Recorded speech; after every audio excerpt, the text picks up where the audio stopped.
আমার সাজানো বাগান শুকিয়ে গেল। না, এটা আজকের কোনো সব হারানো রাজনীতিবিদের সংলাপ নয়, এটা 1889 সালে গিরিশচন্দ্র ঘোষের প্রফুল্ল নাটকের সংলাপ। জল্পনা ছিলই, এবার পুরসভা বিধানসভার পর সংসদেও সত্যি শুকিয়ে কাঠ হয়ে গেল ঘাসফুলের সাজানো বাগান। আর সেই নিয়েই প্রথম প্রশ্ন। বিধানসভার পর সংসদেও খান খান তৃণমূল। এনডিএ শরিক হতে চেয়ে লোকসভা স্পিকারকে চিঠি 20 জন সাংসদের, চাইলেন আলাদা বসার জায়গা। সর্বস্তরে ভাঙছে তৃণমূল। মমতার জোড়াফুল প্রতীক হাতছাড়া হওয়া এখন কি শুধু সময়ের অপেক্ষা? দ্বিতীয় প্রশ্ন। লোকসভায় ভেঙে টুকরো টুকরো হয়ে গেল তৃণমূল। একই দিনে দল ও রাজ্যসভার সদস্য পদ ছাড়লেন সুখেন্দু শেখর রায়। কাল ইস্তফা দিতে পারেন কোয়েল মল্লিক। লোকসভার মতো রাজ্যসভাতেও ধস নামতে চলেছে তৃণমূলে। তৃতীয় প্রশ্ন। কলকাতায় দেখেছিলেন বিধায়ক দলের ভাঙন, এবার দিল্লিতে থেকে সংসদীয় দলের ভাঙন রুখতে ব্যর্থ মমতা। অভিষেককে নিয়ে গেলেন ইন্ডি জোটের বৈঠকে। সঙ্গ ছাড়ছেন সাংসদ, বিধায়ক সহ সর্বস্তরের জনপ্রতিনিধি ও নেতারা। দুর্বল বিরোধী জোটে আরও গুরুত্বহীন হয়ে গেলেন সর্বহারা মমতা। চতুর্থ প্রশ্ন। কলকাতাতেও শক্তি বৃদ্ধি হলো তৃণমূলের বিদ্রোহী ব্লকে।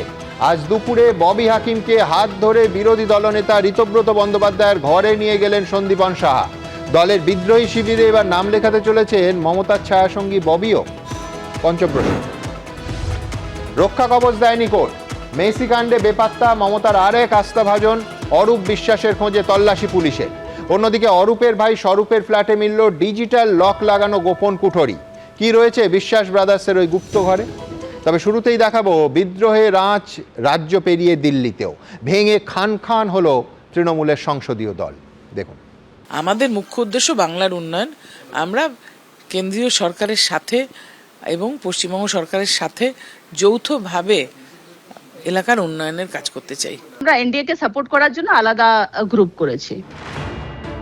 দিল্লি গেছিলেন আলো করতে, দর কষাকষি করতে, আর সেদিনই তার ঘরে নেমে এলো আরো অন্ধকার। প্রাচীন কোনো দল নয়, মাত্র 28 বছরের পুরনো তৃণমূলের জীর্ণ বাড়ির আরো একটা অংশ হুড়মুড়িয়ে ভেঙে পড়ল।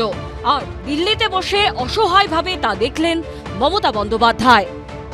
মানুষের কাজ করব বলে এসেছি, মানুষের কাজ করতে পারছি না দেখে আমরা সবাই আলাদা বসার সিদ্ধান্ত নিয়েছি। আমরা 20 জন ওখানে ছিলাম, 2 জন অনলাইনে মেলে সই পাঠিয়েছেন। এনডিএর সঙ্গে কাজ করবেন।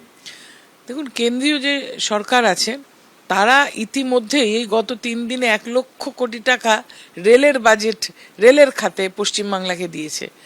এবং উন্নয়নমূলক কাজকর্ম ইতিমধ্যেই যে নতুন সরকার পশ্চিমবাংলায় এসে তারা করছে আমরা দেখতে পাচ্ছি। আমরা সেই উন্নয়নে সামিল হতে চাই। মানুষ হিসাবে এরা কি সেটা সাধারণ মানুষ বিচার করবেন। বিধানসভার পর এবার তৃণমূলের সংসদীয় দলও ভেঙে পড়ল। লোকসভার 20 জন তৃণমূল সাংসদ আলাদা ব্লক তৈরি করলেন। সরাসরি ঘোষণা করলেন বিজেপি নেতৃত্বাধীন এনডিএ কে সমর্থন করবেন তারা। মোদী সরকারের হেভিওয়েট মন্ত্রী ভূপেন্দ্র যাদবের বাসভবনে বৈঠক করলেন বিদ্রোহী তৃণমূল সাংসদরা। উপস্থিত ছিলেন মুখ্যমন্ত্রী শুভেন্দু অধিকারীও। বৈঠক হলো, আলোচনা হলো, সিদ্ধান্ত হলো, মধ্যাহ্নভোজ হলো। মমতা বন্দ্যোপাধ্যায়ের হাত থেকে আরো দূরে চলে গেল তৃণমূল। এটাই তৃণমূলের ভবিতব্য, এটাই তৃণমূলের হওয়ার ছিল। এমএলএ এমপিরা মমতাকেই মেনে নিতে পারছে না, সেখানে অভিষেককে কি করে মেনে নেবে? কি করে মেনে নেবে ওই ডেপো ছেলেটাকে? সে নাকি লিডার পার্লামেন্টের। লোকসভায় ভাঙনের দিনে তৃণমূলের রাজ্যসভার সাংসদ পদ থেকে ইস্তফা দিলেন সুখেন্দু শেখর রায়ও। দলও ছেড়ে দিলেন তিনি। বিধানসভাতে যা ঘটেছে তার প্রতিক্রিয়া লোকসভা বা রাজ্যসভাতে যে ঘটবে না, এটা কখনো হয় নাকি?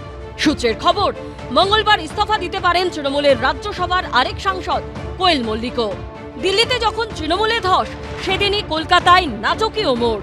জল্পনা বাড়িয়ে মমতা বন্দ্যোপাধ্যায়ের অন্যতম আস্থাভাজন ফিরহাদ হাকিমকে নিয়ে বহিষ্কৃত তৃণমূল বিধায়ক বিরোধী দলনেতা ঋতব্রত বন্দ্যোপাধ্যায়ের ঘরে গেলেন সন্দীপন সাহা। এই ইচ্ছা সংক্রমিত হচ্ছে, স্বাভাবিকভাবে আমার ধারণা এই সংখ্যা বাড়বে। এরই মধ্যে 3 জেলায় একদিনে ভেঙে গেল তৃণমূলের আরো 3 পুরসভা, উত্তর দমদম, সাঁইথিয়া ও মেমারি।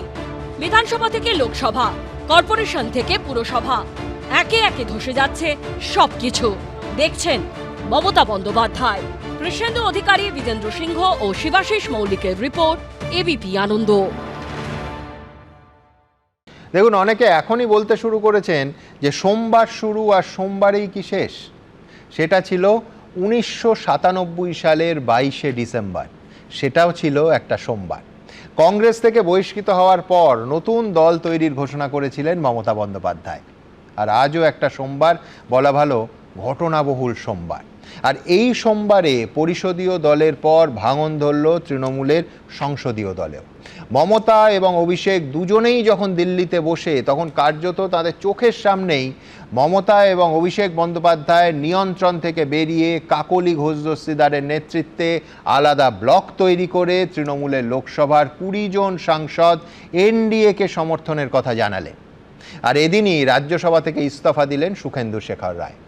আর আবার বলছি, সবটাই হলো মমতা বন্দ্যোপাধ্যায় যখন দিল্লিতেই রয়েছেন তখন।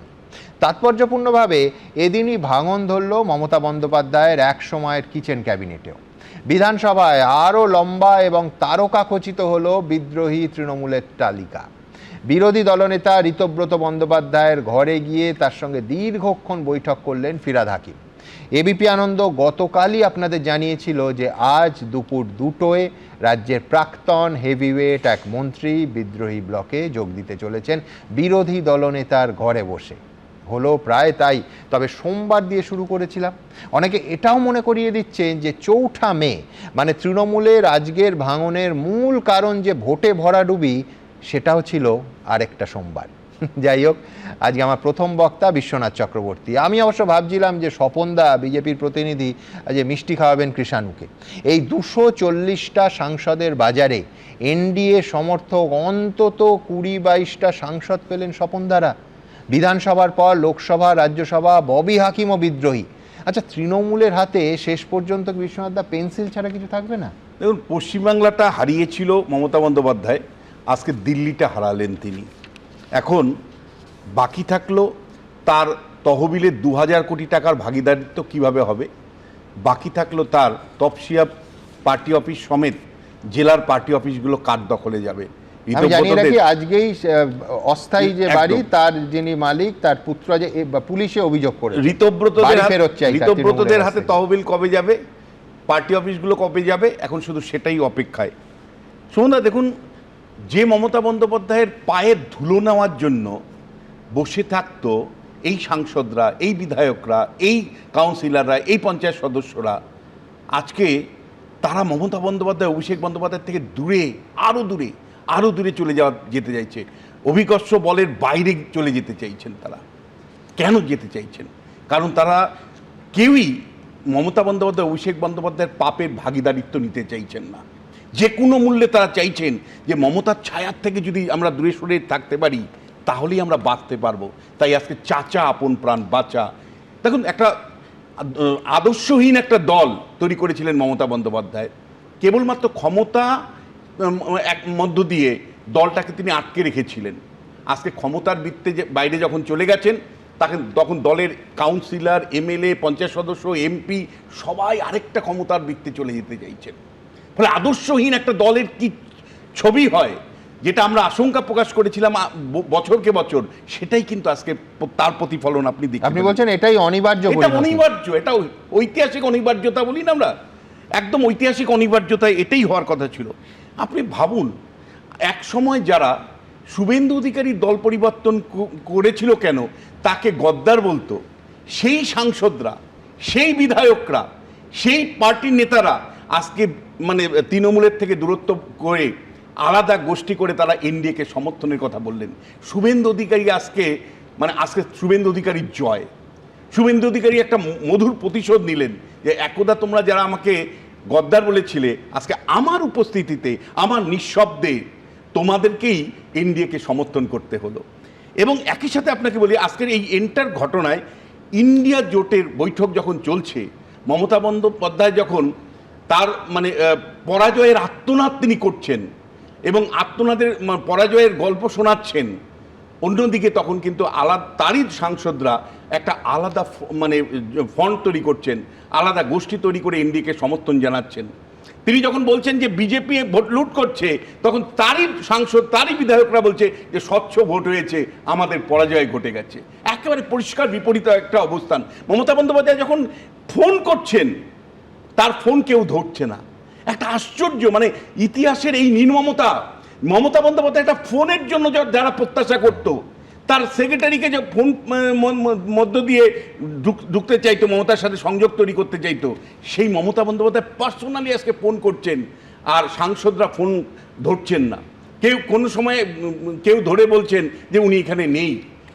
এ নির্মম সুমনদা, মানে মানে রাজনীতির চর্চাকারী হিসাবে এইরকম নির্মমতা কখনো আসতে পারে আমি কিন্তু সত্যিই কল্পনা করতে পারিনি। আবার একই সাথে আপনাকে বলতে চাই, এই এন্টার এপিসোডে আমি পরিষ্কার বুঝতে পারছি যে ইন্ডিয়া জোট দুর্বল হচ্ছে। কারণ 20 জন সাংসদ শুধু লোকসভায় বেরিয়ে গেলে অবশ্যই ইন্ডিয়া জোট দুর্বল হচ্ছে, এবং মানে সাথে সাথে একদিকে যখন ভাঙছে আরেকদিকে গড়ছে হলো এনডিএ জোট। যে মানে ডিএমকে নেই, আপ নেই, তৃণমূল দুর্বল। আর এর থেকে আর কি হতে পারে? যে যে নরেন্দ্র মোদী 240টা আসন পেয়ে সরকার তৈরি করেছিল, একদিকে জেডিইউকে নিয়ে, আরেকদিকে তেলুগু দেশম পার্টিকে নিয়ে, আজকে মানে সরাসরি 20 জন সাংসদ বলছেন আমরা এনডিএ শরিক। মানে এবং আগামী দিনে একের পর এক তাদের যে বিল, ওয়ান নেশন ওয়ান ভোট, মহিলা সংরক্ষণ বিল, ডিলিমিটেশনের মতন বিল, যেগুলো মানে পাস করানোর জন্য সাংসদ চাই, একদিকে ডিএমকে কংগ্রেস থেকে বেরিয়ে গিয়ে তারা আলাদা ভাবনা করছেন, আর এইদিকে তৃণমূল কংগ্রেসের 20 জন তাকে সমর্থন করছেন। ফলে আজকের দিন অন্তত আমি মনে করি, যার জন্য ভূপেন্দ্র যাদবের বাড়িতে যে ভাঙনটা আজকে হলো, সে তার পেছনে যে সরাসরি মানে প্রধানমন্ত্রীর মদত আছে এবং স্বরাষ্ট্রমন্ত্রীর মদত আছে, মানে পরিষ্কার বিজেপি পরিবারের মদত আছে, সেটা দিনের আলোর মতন পরিষ্কার। আমি দুটো জিনিস একটু বলতে চাই সুমনদা। একটা হলো যে এটা ভাবার, এটা রাজনীতির সমস্ত কর্মী নেতাদের ভাবার যে দুর্নীতির চূড়ান্ত পর্যায়ে একটা দল যদি যায় এবং মানুষের দ্বারা যদি কমপ্লিটলি রিজেক্ট হয়, দিনের পর দিন মানুষ হয়তো আপনাদের ভয় ভীতি সন্ত্রাস করেছিলেন বলে মানুষ বলতে পারেনি, আজকে ক্ষমতার বৃত্তে গেছেন, আপনাদেরকে কেবলমাত্র প্রত্যাখ্যান মানুষ করছে তা নয়, চিরতরে আপনার পার্টিটাকে খান খান করে দিচ্ছে। একটা প্রশ্ন আমি শুধু, স্বপনবাবু যখন বলবেন নিশ্চয়ই উত্তর চাইব, যে এমএলএরা বেরিয়ে যাচ্ছেন তাদের মধ্যে, বা এই সাংসদরা বেরিয়ে যাচ্ছেন, যেমন বাপি হালদার নাম ধরে বলছি, যেমন এখানে তপসিয়ার বিধায়কের কথা বলছি, তার ছেলের কথা বলছি, এরকম অসংখ্য বিধায়ক সাংসদ যাদের বিরুদ্ধে আপনারা অভিযোগ দিনের পর দিন তুলেছেন যে তারা কিভাবে জমি দখল করেছে, জলাজমি বুঝে বাড়ি নির্মাণ করেছে, যাদের বিরুদ্ধে আপনারা সরাসরি অভিযোগ করেছিলেন যে দক্ষিণ 24 পরগনায় পার্টি অর্গানাইজেশন করতে দেয়নি, মারধর করেছে, তারা যখন আপনাদের এনডিএ জোটের শরিক হয়ে যাচ্ছে, তারা কি মানে আইনের বাইরে চলে যাচ্ছে? আমি কিন্তু দেখতে পাচ্ছি না যে ঋতব্রত নতুন পার্টি তৈরি করবার পরে ঋতব্রতর বিরুদ্ধে কোনো মামলা হয়েছে, মানে ওই সেই পুরনো মামলা কোনো তৎপরতা দেখেছি, বা জাভেদ খান বা তার পরিবারের যার বিরুদ্ধে আপনারাই অভিযোগ তুলেছেন তাদের বিরুদ্ধে কোনো মানে তৎপরতা পুলিশের আমি দেখেছি। আমি আশঙ্কা প্রকাশ করছি তাদের এই সমস্ত এমএলএ এমপি যাদের নিচে, সেই এমএলএ এমপির মানে যারা এনডিএকে সমর্থন করছে, আপনাদের সমর্থন করছে, তাদের নিচে কিন্তু অনেক মানে এমএলএ নিচে অনেক কাউন্সিলর আছেন, অনেক পঞ্চায়েত সদস্য আছেন, তারাও কিন্তু একইভাবে অভিযুক্ত, তাদের গায়ে কিন্তু আঁচ পড়ছে না আমি দেখতে পাচ্ছি। শেষ পর্যন্ত আপনারা যে শুদ্ধিকরণের বৃহত্তম ডাক দিয়েছিলেন, আজকে যেভাবে আপনারা এমএলএ এমপিদের নিচ্ছেন বা সমর্থন আপনারা পাচ্ছেন, শেষ পর্যন্ত পুলিশ সিলেক্টিভ ওয়েতে এই দুর্নীতিবাজদের বিরুদ্ধে তৎপর থাকবে না তো, মানে আইনের শাসনে একদম সীমিত হবে না তো শেষ পর্যন্ত? এই স্বপনদার কাছে অবধারিতভাবে যাব, কিন্তু দুটো অংশ বলবো। এক হচ্ছে পাপের কথা বলছিলেন বিশ্বনাথ চক্রবর্তী, আমি বলছি যে দস্যু রত্নাকরের পাপের ভাগিদার তার নিজের পরিবার, বাবা মা স্ত্রী সন্তানেরা হননি, আর এ তো রাজনীতি, তাও কলিকালের রাজনীতি। আর দ্বিতীয় কথা হচ্ছে, একসময় মমতা বন্দ্যোপাধ্যায় জনসভায় বলেছিলেন যে বুকে প্ল্যাকার্ড বেঁধে বলতে হবে যে আমি বিজেপি করি না। আজকে তার দলের সাংসদ একজন দুজন নন, অন্তত 20 জন সাংসদ বসে বলছেন যে তারা বিজেপিকেই সমর্থন করেন। আমি বলছি ইতিহাসের গতি বড় বিচিত্র। আমি এখানে আমার পরের বক্তা কৃষাণুর কাছে যাওয়ার আগেও অবধারিতভাবে স্বপনদার কাছে যাব, তার কারণ আজকে বেনিফিশিয়ারি যদি কেউ থাকে রাজ্যে এবং দিল্লিতে, অবশ্যই বিজেপি। কিন্তু তার আগে আপনাদের দেখাবো যে কিভাবে তৃণমূলের 20 জন সাংসদ তারা চিঠি দিয়ে, স্পিকারকে চিঠি দিয়ে শুধু আলাদা বসতে চাইলেন তা নয়, একেবারে স্পষ্টভাবে এনডিএকে তারা সমর্থন করবেন জানালেন, স্পষ্ট কথায়। দেখুন, একা কালীঘাটে বসে বিধায়ক কাউন্সিলরদের ভাঙন দেখেছিলেন মমতা বন্দ্যোপাধ্যায়। এবার যমুনা পাড়ে বসে দেখলেন তার সাংসদরাও তাকে ছেড়ে চলে গেলেন। হাতে গোনা কয়েকজন ছাড়া সবাই ছেড়ে দিলেন মমতা বন্দ্যোপাধ্যায়কে। সোমবার দিল্লির কনস্টিটিউশন ক্লাবে ইন্ডি জোটের বৈঠকে উপস্থিত ছিলেন মমতা বন্দ্যোপাধ্যায়। আর এখান থেকে মেরে কেটে 1 কিলোমিটার দূরে নয় মতিলাল নেহরু মার্গে নরেন্দ্র মোদী সরকারের পরিবেশ মন্ত্রী ভূপেন্দ্র যাদবের বাড়ি। সেখানেই বৈঠক করলেন বিদ্রোহী তৃণমূল সাংসদরা। স্পষ্ট জানালেন তাদের রাশ এখন আর মমতা বন্দ্যোপাধ্যায়ের হাতে নয়, তারা এবার থেকে বিজেপি জোটকে সমর্থন করবেন। বসতেও চান লোকসভায় অন্য জায়গায়, অর্থাৎ এনডিএ সাংসদদের সঙ্গে। আমরা উন্নয়নের স্বার্থে, বাংলার উন্নয়নের স্বার্থে, বাংলার মানুষের স্বার্থে, যে মানুষ সম্পূর্ণভাবে এই নির্বাচনে আমাদের বিরুদ্ধে রায় দিয়েছে, সেই রায়কে মাথা পেতে নিয়ে আমরা আলাদা করে কাজ করতে চাইছি। উন্নয়নমূলক কাজকর্ম ইতিমধ্যেই যে নতুন সরকার পশ্চিমবাংলায় এসে তারা করছে আমরা দেখতে পাচ্ছি, আমরা সেই উন্নয়নে সামিল হতে চাই। পশ্চিমবাংলার মাননীয় মুখ্যমন্ত্রী শুভেন্দু অধিকারী এটা যোগাযোগ করেছেন। অনেক জায়গায় ভুলভাল বলা হয়েছে যে আমি নাকি যোগাযোগ করেছি, আমার কি ক্ষমতা। এটা মাননীয় মুখ্যমন্ত্রী উন্নয়নের স্বার্থে যারা যারা ওনাকে যোগাযোগ করেছেন বা উনি যাদেরকে যোগাযোগ করেছেন, উনি তাদেরকে এই ব্যবস্থাপনার মধ্যে নিয়ে এসছে, যার জন্য দেখলেন আজকে উনি এসেছিলেন কলকাতা। উনি এসছেন না, উনি বললেন উন্নয়নের কাজে আপনাদের সামিল করতে চাই, আপনাদের এলাকার মানুষ আপনাদের জিতিয়েছে, আরো 3 বছর এখন কাজের সুযোগ আছে, আমরা তো সৎ পথে চলেছি, সুতরাং আমরা যাতে সঠিকভাবে কাজ করতে পারি সেই সহযোগিতা উনি করার আশ্বাস দিয়েছেন। আমরা এনডিএ কে সাপোর্ট করার জন্য আলাদা গ্রুপ করেছি। লোকসভায় বিদ্রোহী তৃণমূল সাংসদদের ব্লক ইতিমধ্যেই লোকসভার অধ্যক্ষকে চিঠিও দিয়েছে। আমাদের টোটাল 20 জনই আছে এবং আমরা 20 জনই সই করেছি। চিঠি কি চলে গেছে স্পিকারের কাছে? পৌঁছে গেছে। আমরা আলাদা সেপারেট ব্লক হিসেবে অন্য সিট দেবে ওরা, আমরা সেখানে আলাদা এই 20 জন বসবো। আমরা যেরকম ধরুন সংসদ ভবনে যে বিতর্ক হবে বা যে যে কাজ হবে সেগুলোতে অংশগ্রহণ করব। আমাদের মুখ্য উদ্দেশ্য বাংলার উন্নয়ন। আমরা কেন্দ্রীয় সরকারের সাথে এবং পশ্চিমবঙ্গ সরকারের সাথে যৌথভাবে এলাকার উন্নয়নের কাজ করতে চাই। লোকসভায় তৃণমূলের মোট সাংসদ 28, তার মধ্যে 20 জন আলাদা ব্লক হতে চেয়ে স্পিকারকে চিঠি দিলেন। আমাদের টোটাল 20 জনই আছে। এই 20 জনের মধ্যে রয়েছেন কাকলি ঘোষ দস্তিদার, শতাব্দী রায়, বাপি হালদার, অরূপ চক্রবর্তী, জুন মালিয়া, দীপক অধিকারী ওরফে দেব, কালীপদ সোরেন, জগদীপ বাসুনিয়া, অসিত মাল, আবু তাহের, খলিলুর রহমান, শর্মিলা সরকার, প্রসূন বন্দ্যোপাধ্যায় ও পার্থ ভৌমিক। তারা যদি মনে করে থাকেন যে তারা এনডিএ ব্লককে সমর্থন করছেন, রাজনীতিতে এবং আমাদের দেশ গণতান্ত্রিক দেশ, এটা মৌলিক অধিকার।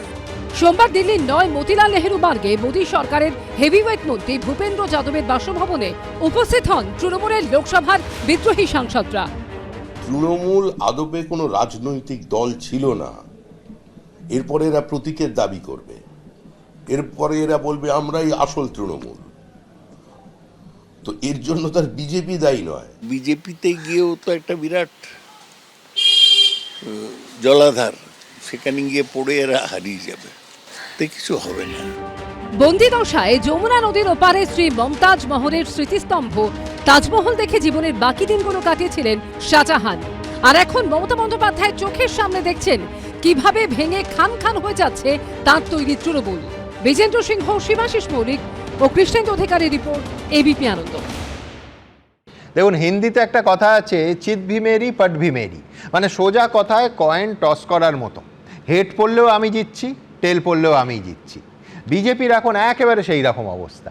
বিধানসভায় তৃণমূল এমন ভাঙল যে 80 জনের মধ্যে 60-এর বেশি বিধায়ক আসল তৃণমূল হয়ে গেলেন। স্বপনদা এক্ষুনি হয়তো প্রবল প্রতিবাদ করবেন, কিন্তু শাসকও ওনারা, বিরোধীও কার্যত ওনারা। কিন্তু ঋতব্রত মডেলকে আজ কার্যত ছাপিয়ে গেল কাকলি মডেল। একেবারে ভূপেন্দ্র যাদবের বাড়িতে মুখ্যমন্ত্রী শুভেন্দু অধিকারী এবং নিশিকান্ত দুবের উপস্থিতিতে কাকলি ঘোষ দস্তিদারের নেতৃত্বে 20 জন বিদ্রোহী সাংসদ সরাসরি এনডিএকে সমর্থন করলেন, একেবারে খুল্লাম খুল্লা। তারা স্পিকারকে চিঠি দিয়ে আলাদা বসার ব্যবস্থা করতে বললেন, অর্থাৎ সরাসরি সংসদে কার্যত স্বপনদাদের সাংসদ সংখ্যা চোখের পলকে নিমেষে শটান 20, অনেকে বলছেন 22 বা পরবর্তীকালে 26-26ও হতে পারে, কিন্তু মুহূর্তে বেড়ে গেল। আচ্ছা স্বপনদা, এই মমতা বন্দ্যোপাধ্যায়, অভিষেক বন্দ্যোপাধ্যায় ছাড়া তৃণমূলে কি আর কাউকে রাখবেন না আপনারা? না, সেটা কেন রাখবেন? যারা যারা থাকতে চাইবে তারা ওখানেই থাকবে। কিন্তু আমার প্রশ্ন হচ্ছে, যদি তুমি বিধানসভা নির্বাচনের দিকে তাকাও, হ্যাঁ, তাহলে 24টা লোকসভা কেন্দ্রের 24 জন তৃণমূলের এমপি তারা কিন্তু তাদের এলাকাতেই সমর্থন হারিয়েছে। তো এই 24 জন এমপির যাওয়ার তো আর কোনো জায়গা নেই, তাদেরকে তো যেতেই হবে। তারা বিরোধী দল যদি করে কি কাজ করবে? তো স্বয়ং যদি এনডিএর একটা শরিক হয়ে তারা লোকসভাতে কাজ করতে চায়, যদি তার মানে আপনিও তো মমতা বন্দ্যোপাধ্যায় থিওরি বলছেন যে বিরোধী থাকলে কাজ করা যাবে না, কাজ করতে গেলে শাসক দলের সঙ্গে থাকতে হবে। এক থিওরি।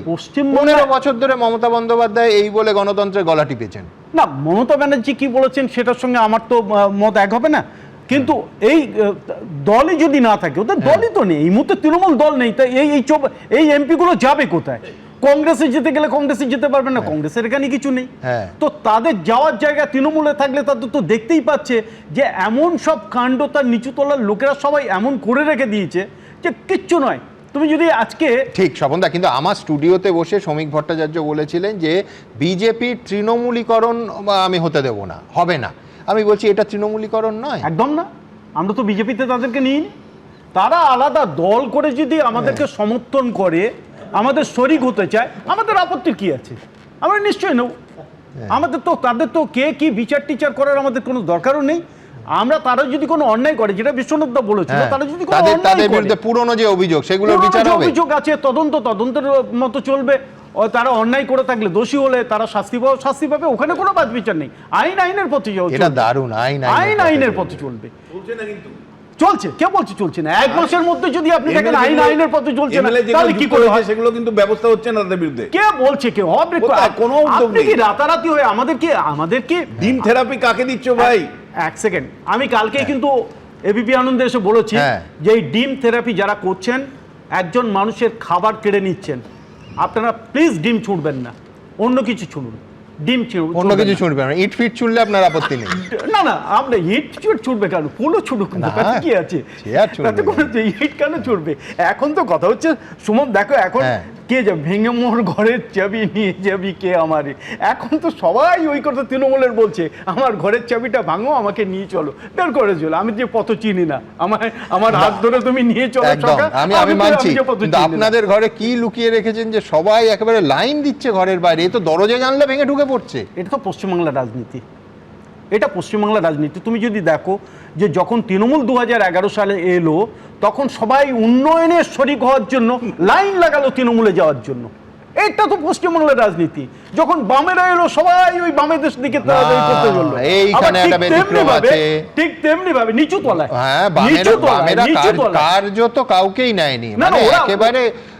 আপনি উদাহরণ দিন যে কংগ্রেসের নেতৃত্বস্থানীয় বা মাঝারি নেতৃত্ব বামফ্রন্টে এসে বামফ্রন্টে মন্ত্রী হয়েছে। একটা উদাহরণ, রাজ্যসভার একটা এমপির জন্য কিরণময় নন্দ সমেত জনতা পার্টির একটা অংশকে সিপিএম ভাঙিয়েছিল। কেউ অস্বীকার করতে পারে? ভাঙিয়েছিল। একটা এমপি, একটা রাজ্যসভার একটা এমপি জেতার জন্য কিরণময় নন্দ সমেত ওদের একটা বিরাট অংশের এমপি এমএলএদের তারা ভাঙিয়ে নিয়ে এসেছিল। কে বলেছে ভাঙিয়ে? বামফ্রন্ট ভাঙিয়েছিল। ঠিক, কিন্তু আমি বলছি যে প্রধান বিরোধী দল কার্যত এমন ভাবে ভাঙলো যাতে সমস্ত, মানে কার্যত এ রাজ্যে বিরোধী দলের অস্তিত্ব নিয়ে জিজ্ঞাসার চিহ্ন, প্রশ্ন চিহ্ন রয়ে গেল। কেউ যদি সুমন ভাঙতে চায়, আমরা কি আটকাতে পারি? কেউ যদি বলে আমরা তৃণমূলে থাকবো না, তৃণমূলের সঙ্গে ঘর করবো না, ওদের খাবার টেবিলের খাবার খাবো না, আমরা আলাদা টেবিলে বসবো, আলাদা খাবার খাবো, আমরা কি করবো? ঋতব্রত ব্যানার্জি সিপিএম থেকে শটান তৃণমূলে এসেছিল, তৃণমূল থেকে আইএনটিটিইউসি, তারপর রাজ্যসভার এমপি, কত কি হলো, হওয়ার পর সবচেয়ে সেফ সিট উলুবেড়িয়া পূর্বতে তাকে পাঠালো। আমরা তো দিইনি, মমতা ব্যানার্জি দিয়েছিলেন।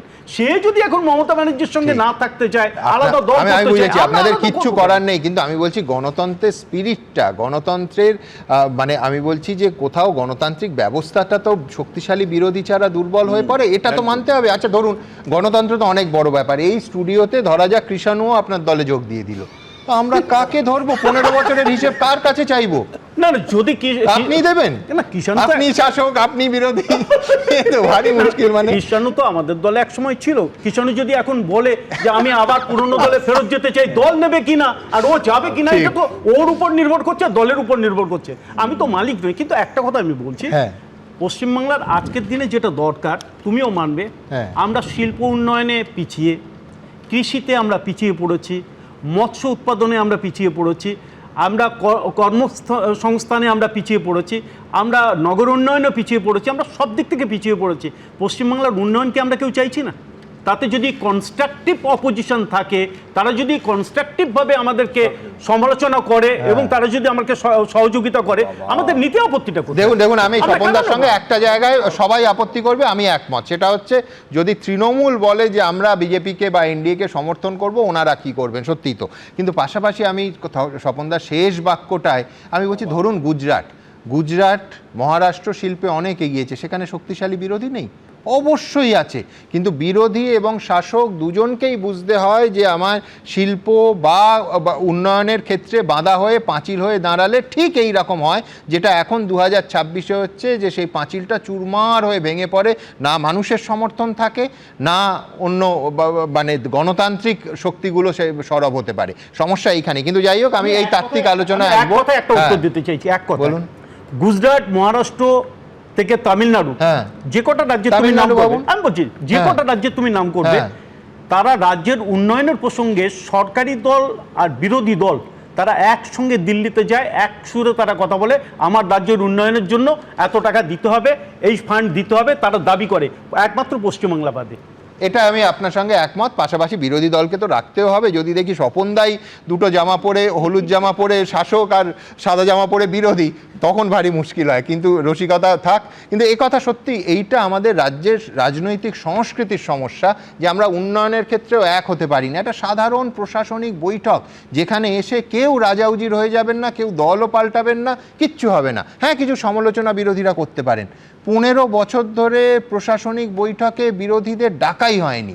আমি বলছি এই ট্র্যাডিশনকে কিন্তু সমানভাবে সমালোচনার সামনে ফেলতে হবে। এখান থেকে আমি পরের প্রতিবেদন, যে শুধু লোকসভা ভাববেন না, রাজ্যসভাতেও প্রায় একই অবস্থা, এবং এটা অনেকে বলছেন সূচনা, অন্তত ইঙ্গিত তো বটেই, যে সুখেন্দু শেখর রায় গত সপ্তাহের আগের সপ্তাহে এই অনুষ্ঠানেই যিনি দলের প্রতি তার উষ্মা একেবারে স্পষ্ট ভাষায় জানিয়েছিলেন, আরজি করে কার্যত দলের বিরুদ্ধে, যিনি এককভাবে, কোনো রাজনৈতিক দল নয়, একেবারে পরিবারের কথায় পরিবারের সঙ্গে আরজি কর নিয়ে রাস্তায় প্রতিবাদে নেমেছিলেন, সেই সুখেন্দু শেখর রায় আজকে রাজ্যসভার সাংসদ পদ এবং দলের প্রাথমিক সদস্য পদ দুটো থেকেই ছেড়ে দিলেন, এবং জল্পনা যে আগামীকাল সাংসদ পদে ইস্তফা দিতে পারেন কোয়েল মল্লিকও। দেখুন, দল থেকেও পদত্যাগ করেছি, আমি রাজ্যসভাতেও পদত্যাগ করেছি। আমাদের পার্টির ভিতরে যে খোলা হাওয়াটা আগে ছিল, সেই হাওয়াটা কিন্তু ইদানিংকালে আর ছিল না। মানুষের কাজ করতে পারছি না দেখে আমরা সবাই আলাদা বসার সিদ্ধান্ত নিয়েছি। রাজপাট নেই, দল নেই, বিশ্বস্ততা নেই। মমতা বন্দ্যোপাধ্যায়ের রাজনৈতিক পুঁজি বলতে আর কি আছে? মমতা বন্দ্যোপাধ্যায় যেদিন দিল্লিতে, সেদিনই ভাঙন ধরল তৃণমূলের লোকসভা ও রাজ্যসভার সংসদীয় দলে। দল ও রাজ্যসভার সাংসদের পদ থেকে ইস্তফা দিলেন সুখেন্দু শেখর রায়। আমি অনেকদিন ধরে, কিন্তু আমি সময় এবং সুযোগের জন্য অপেক্ষা করছিলাম। আমি জানতাম যেটা ঘটবে। নির্বাচনে 1 মাসের মধ্যে, ভোটের ফলাফল প্রকাশের 1 মাসের মধ্যে যদি 80 জন নির্বাচিত তৃণমূল সদস্যদের মধ্যে বিধানসভায় 60 জন তারা আলাদা ব্লক তৈরি করেন, তো তার মানেটা কি? রাজ্যসভায় বর্তমানে তৃণমূলের সাংসদ সংখ্যা 13 থেকে কমে হলো 12। সূত্রের খবর, মঙ্গলবারই তৃণমূলের রাজ্যসভার সাংসদ পদ থেকে ইস্তফা দিতে পারেন কোয়েল মল্লিক, যিনি চলতি বছরের মার্চ মাসে রাজ্যসভায় গেছিলেন। তিনি শপথ নেবার পর সংসদের কোনো অধিবেশনও হয়নি। রাজনৈতিকভাবে তৃণমূল কংগ্রেস রাষ্ট্রবিজ্ঞানের নীতি মেনে নির্দিষ্টভাবে শেষের দিকে চলে যাচ্ছে, আর বেশি বাকি নেই। আরজি কর মেডিকেল কলেজে তরুণী চিকিৎসককে ধর্ষণ খুনের ঘটনায় দলের বিরুদ্ধে মুখ খুলে শীর্ষ নেতৃত্বের রোষানলে পড়েছিলেন সুখেন্দু শেখর রায়। বন্ধ হলে কি প্রলয় বন্ধ করা যায় না? সোমবার রাজ্যসভার সাংসদের পদই শুধু নয়, তৃণমূলকেও পরিত্যাগ করলেন সুখেন্দু শেখর রায়। এই যে মানুষ জনবিস্ফোরণটা যখন দেখলাম আরজি করে, বুঝলাম 2024 সালের মে মাসে লোকসভা নির্বাচনে আমাদের দল 29টা আসন পেল 42টা আসনের মধ্যে, তাহলে আবার সেই মানুষ 4 মাস 5 মাসের মধ্যে যেভাবে রাস্তায় নামলেন, যার প্রতিক্রিয়া সারা ভারতে হলো, সারা পৃথিবীর বিভিন্ন দেশে হলো যেখানে প্রবাসী ভারতীয় আছে, তারপরেও যারা শাসন ক্ষমতায় রয়েছেন এবং ক্ষমতাশালী নেতা রয়েছেন, তারা মানুষের এই যে প্রতিবাদ, এই জনবিস্ফোরণ কেন, এটা বিশ্লেষণ করতে পারলেন না? ঘটনাচক্রে এটা খারাপ লাগতো যে সুখেন্দু শেখর রায়ের মতো মানুষ তাকে লাস্ট বেঞ্চে বসানো হয়েছে, কারণ এটা হচ্ছে লিডার অফ দি হাউস, তিনি এটা ঠিক করেন যে কে কোথায় বসবেন। ওই যে আমি বলেছি অভিষেক বন্দ্যোপাধ্যায়ের সংগঠনে সং আছে, গঠন নেই। তো সুখেন্দুদা যে কথাগুলো বলেছেন আমি তার সঙ্গে 100% একমত। সন্ধ্যায় দিল্লিতে তৃণমূল সাংসদ শতাব্দী রায়ের বাড়িতে পৌঁছন তৃণমূলের বিদ্রোহী সাংসদরা। সেখানে মুখ্যমন্ত্রী শুভেন্দু অধিকারীর সঙ্গে বৈঠকে বসেন তারা। বিজেন্দ্র সিংহ, শিবাশিস মৌলিক ও কৃষ্ণেন্দু অধিকারী রিপোর্ট, এবিপি আনন্দ। দেখুন, সোজা কথা, গঙ্গা পাড়ের ভাঙন যমুনা পাড়ে পৌঁছলো, সে তো হলো। রাজনীতিতে সবই সম্ভব, কিন্তু বিষয়টা তো অন্য জায়গায়। দিল্লির ভূগোলটা যদি আপনারা দেখেন তাহলে সোমবারের এই নাটকীয় ভোল বদলে আপনার তাক লাগতে বাধ্য। ভাবুন, যে কনস্টিটিউশন ক্লাবে মমতা বন্দ্যোপাধ্যায় ইন্ডিজোটের বৈঠক করছেন, ঠিক সেই সময় ওই কনস্টিটিউশন ক্লাব থেকে 1 কিলোমিটারের মধ্যে ভূপেন্দ্র যাদবের মতিলাল নেহেরু মার্গের বাড়িতে সশরীরে উপস্থিত থেকে মুখ্যমন্ত্রী শুভেন্দু অধিকারী তার সংসদীয় দলটাকে, মানে তৃণমূলের সংসদীয় দলটাকে ভেঙে চুরমার করে দিলেন। এবং সাংসদদের একজন গিয়েও মমতা বন্দ্যোপাধ্যায় বা অভিষেক বন্দ্যোপাধ্যায়ের সঙ্গে দেখা করলেন না। এর একটাই অর্থ, পুরসভা থেকে বিধানসভা থেকে লোকসভা, রাজ্যসভা, সর্বস্তরে নেতৃত্বে মমতা অভিষেককে আর তারা মানতে চাইছেন না। গুটি কয়েক, হাতে গোনা, করে গোনা যায় এরম কয়েকজন ছাড়া। কৃষাণু মিত্র কি বলবেন? দেখো, প্রথম কথা বলে রাখি যে রাজনৈতিক অবস্থান বদল, এটা আমার মনে হয় এটা নিজের নিজের ব্যক্তিগত ব্যাপার, এবং সকল দল বা সকল ব্যক্তির সে অধিকার আছে এবং সে বিভিন্ন সময় সেটা সে এক্সার্ট করে। মানুষও একসময় একজনকে ভোট দেয়, পরবর্তীকালে সে বিচার করে অন্যদিকে ভোট দিতে পারে। কিন্তু ব্যাপারটা হচ্ছে নীতি নৈতিকতার দিক থেকে মাপকাঠিটা তখন শুরু হয় যে আমি কোন সিম্বলে, কার আশীর্বাদ ধন্য হয়ে, কার প্রতিনিধি হয়ে মানুষের আশীর্বাদ নিলাম এবং তারপরে সুইচ ওভার করাটা। এখন তুমি অনেকগুলো কথা অনেকেও বলেছে, আমার মনে পড়ে যাচ্ছে, তুমি যেহেতু ওই টস করার কথা বললে যে বিজেপির দুদিকে, আমার 16 ওই কয়েনটার কথা মনে পড়ে গেল। দুদিকেই হেড থাকতো, যেটা পরে জানা গেল সিনেমা চলাকালীন মনে হতো বারবার হেড পড়ছে। তো বিজেপি ওই জিনিসটা করছে। আমরা 4 তারিখের পর থেকে দেখছিলাম, 7 তারিখ পরিষ্কার হয়ে গেছিল যে এসব যে তথাকথিত বিদ্রোহের কথা বলা হচ্ছে এর পেছন থেকে কলকাঠিটা বিজেপি নাড়ছে। তুমি বলতেই পারো, আমি বলতেই পারে, আমি বলছি বিজেপি কলকাঠি নাড়ছে। আজকে তো সেটা জলের মতো পরিষ্কার হয়ে গেল যে এর পেছনে বিজেপি ছাড়া কেউ না। আমাদের মধ্যে কোনো সংশয় ছিল না, ওনারাই পরিষ্কার করলেন, কোনো দ্বিধা রাখলেন না, একদম উপস্থিত ছিলেন শুভেন্দু অধিকারী এবং ভূপেন্দ্র যাদবের ব্যাপার। এখন ব্যাপারটা হচ্ছে যে এই যে সর্বগ্রাসী তুমি বললে যে সব আমার হতে হবে, সব বিরোধী শূন্য করতে হবে বা বিরোধীদের, আমি বলে রাখি, আমাদের দল মানে সরকার গঠন হওয়ার আগে 2002 সালে গুজরাটে একটা প্রকল্প চালু হয়েছিল, তার নাম হচ্ছে সমরস গ্রাম যোজনা। সমরস গ্রাম হচ্ছে বিরোধী শূন্য পঞ্চায়েত করতে পারলে সরকার তার জন্য এক্সট্রা টাকা ব্যয় করবে সরকারি কোষাগার থেকে, তাতে সরকারি যোজনা একটা। তো গুজরাটে দীর্ঘদিনে কাজ সরকার, বিরোধী শূন্য হলে কাদের লাভ কাদের লোকসান, এটা জলের মতো পরিষ্কার, তুমি দেখে নাও 2001-2 সালে সমরস গ্রাম যোজনা। এইটা থেকে ইন্সপায়ার্ড হয়েই কি বারবার পুরো ভোট এবং ভোটে তৃণমূলের নেতারা অন ক্যামেরা বললেন যে বিরোধী শূন্য করলে অনুদানের টাকা পাওয়া যাবে। আচ্ছা, তাহলে এটা তৃণমূল যেটা বলেছিল সেটা কি গুজরাট থেকে ইন্সপায়ার্ড হতে পারে?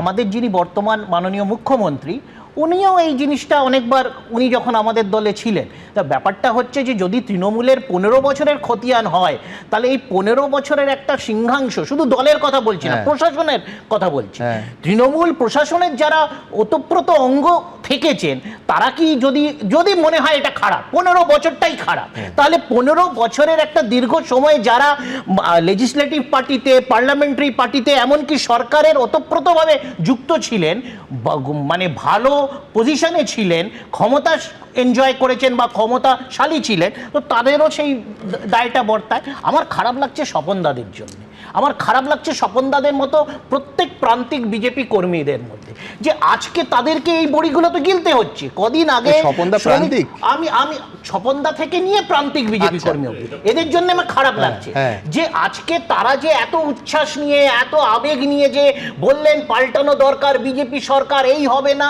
আজকাল দেখছি যে ওই সেই খাদানগুলোও আবার চালু হয়ে গেছে, যে টোল ট্যাক্সের, যে টোলের গুলো নিয়ে এত বিজেপি বিদ্রোহ করলো যে টোলগুলো নাকি বেআইনি ভাবে তোলাবাজি হচ্ছে, সব টোল চালু হয়ে গেছে। বরঞ্চ রাশিটা বেড়ে গেছে। আজকে এই যে গণতান্ত্রিক দেশ, মৌলিক অধিকার, আমি শুনছিলাম তোমাদের প্রতিবেদনে, তো সেখানে আমার স্বপনদাদের জন্য এটা খারাপ লাগছে যে কিছুদিন আগে শ্রমিকদাকে দিয়ে এত ভালো ভালো কথা বলানো হলো। নিশ্চয়ই তাতে উনি তো আর পার্টির যখন রাজ্যের সভাপতি, উনি তো আর আলটপকা কিছু বলবেন না, তার জন্য নিশ্চয়ই উনার সাপোর্ট টিম বা উনার পেছনে যারা আছে দিল্লি থেকে তারা সেরকম নির্দেশ দিয়েছে। তারপরে যে আজকের ঘটনা ঘটলো, তাহলে শ্রমিকদা 1 মাস ধরে যে ভালো ভালো কথাগুলো বললো, তাতে বিজেপির কর্মীরা যে চাগাড় দিয়ে উঠলো, তারা ভাবলো যে হ্যাঁ আমরা সত্যি একটা বিপ্লব করে ফেলেছি, যেটা সিপিএম পারেনি। 34 বছর, 15 বছর একটা মৌলিক তফাৎ আছে। এখনো স্বপনদা বা শ্রমিক ভট্টাচার্য বা শুভেন্দু অধিকারী কেউ বলেননি যে এরা বিজেপির অংশ হলো, তারা বলছেন আমরা এনডিএ কে সমর্থন করব।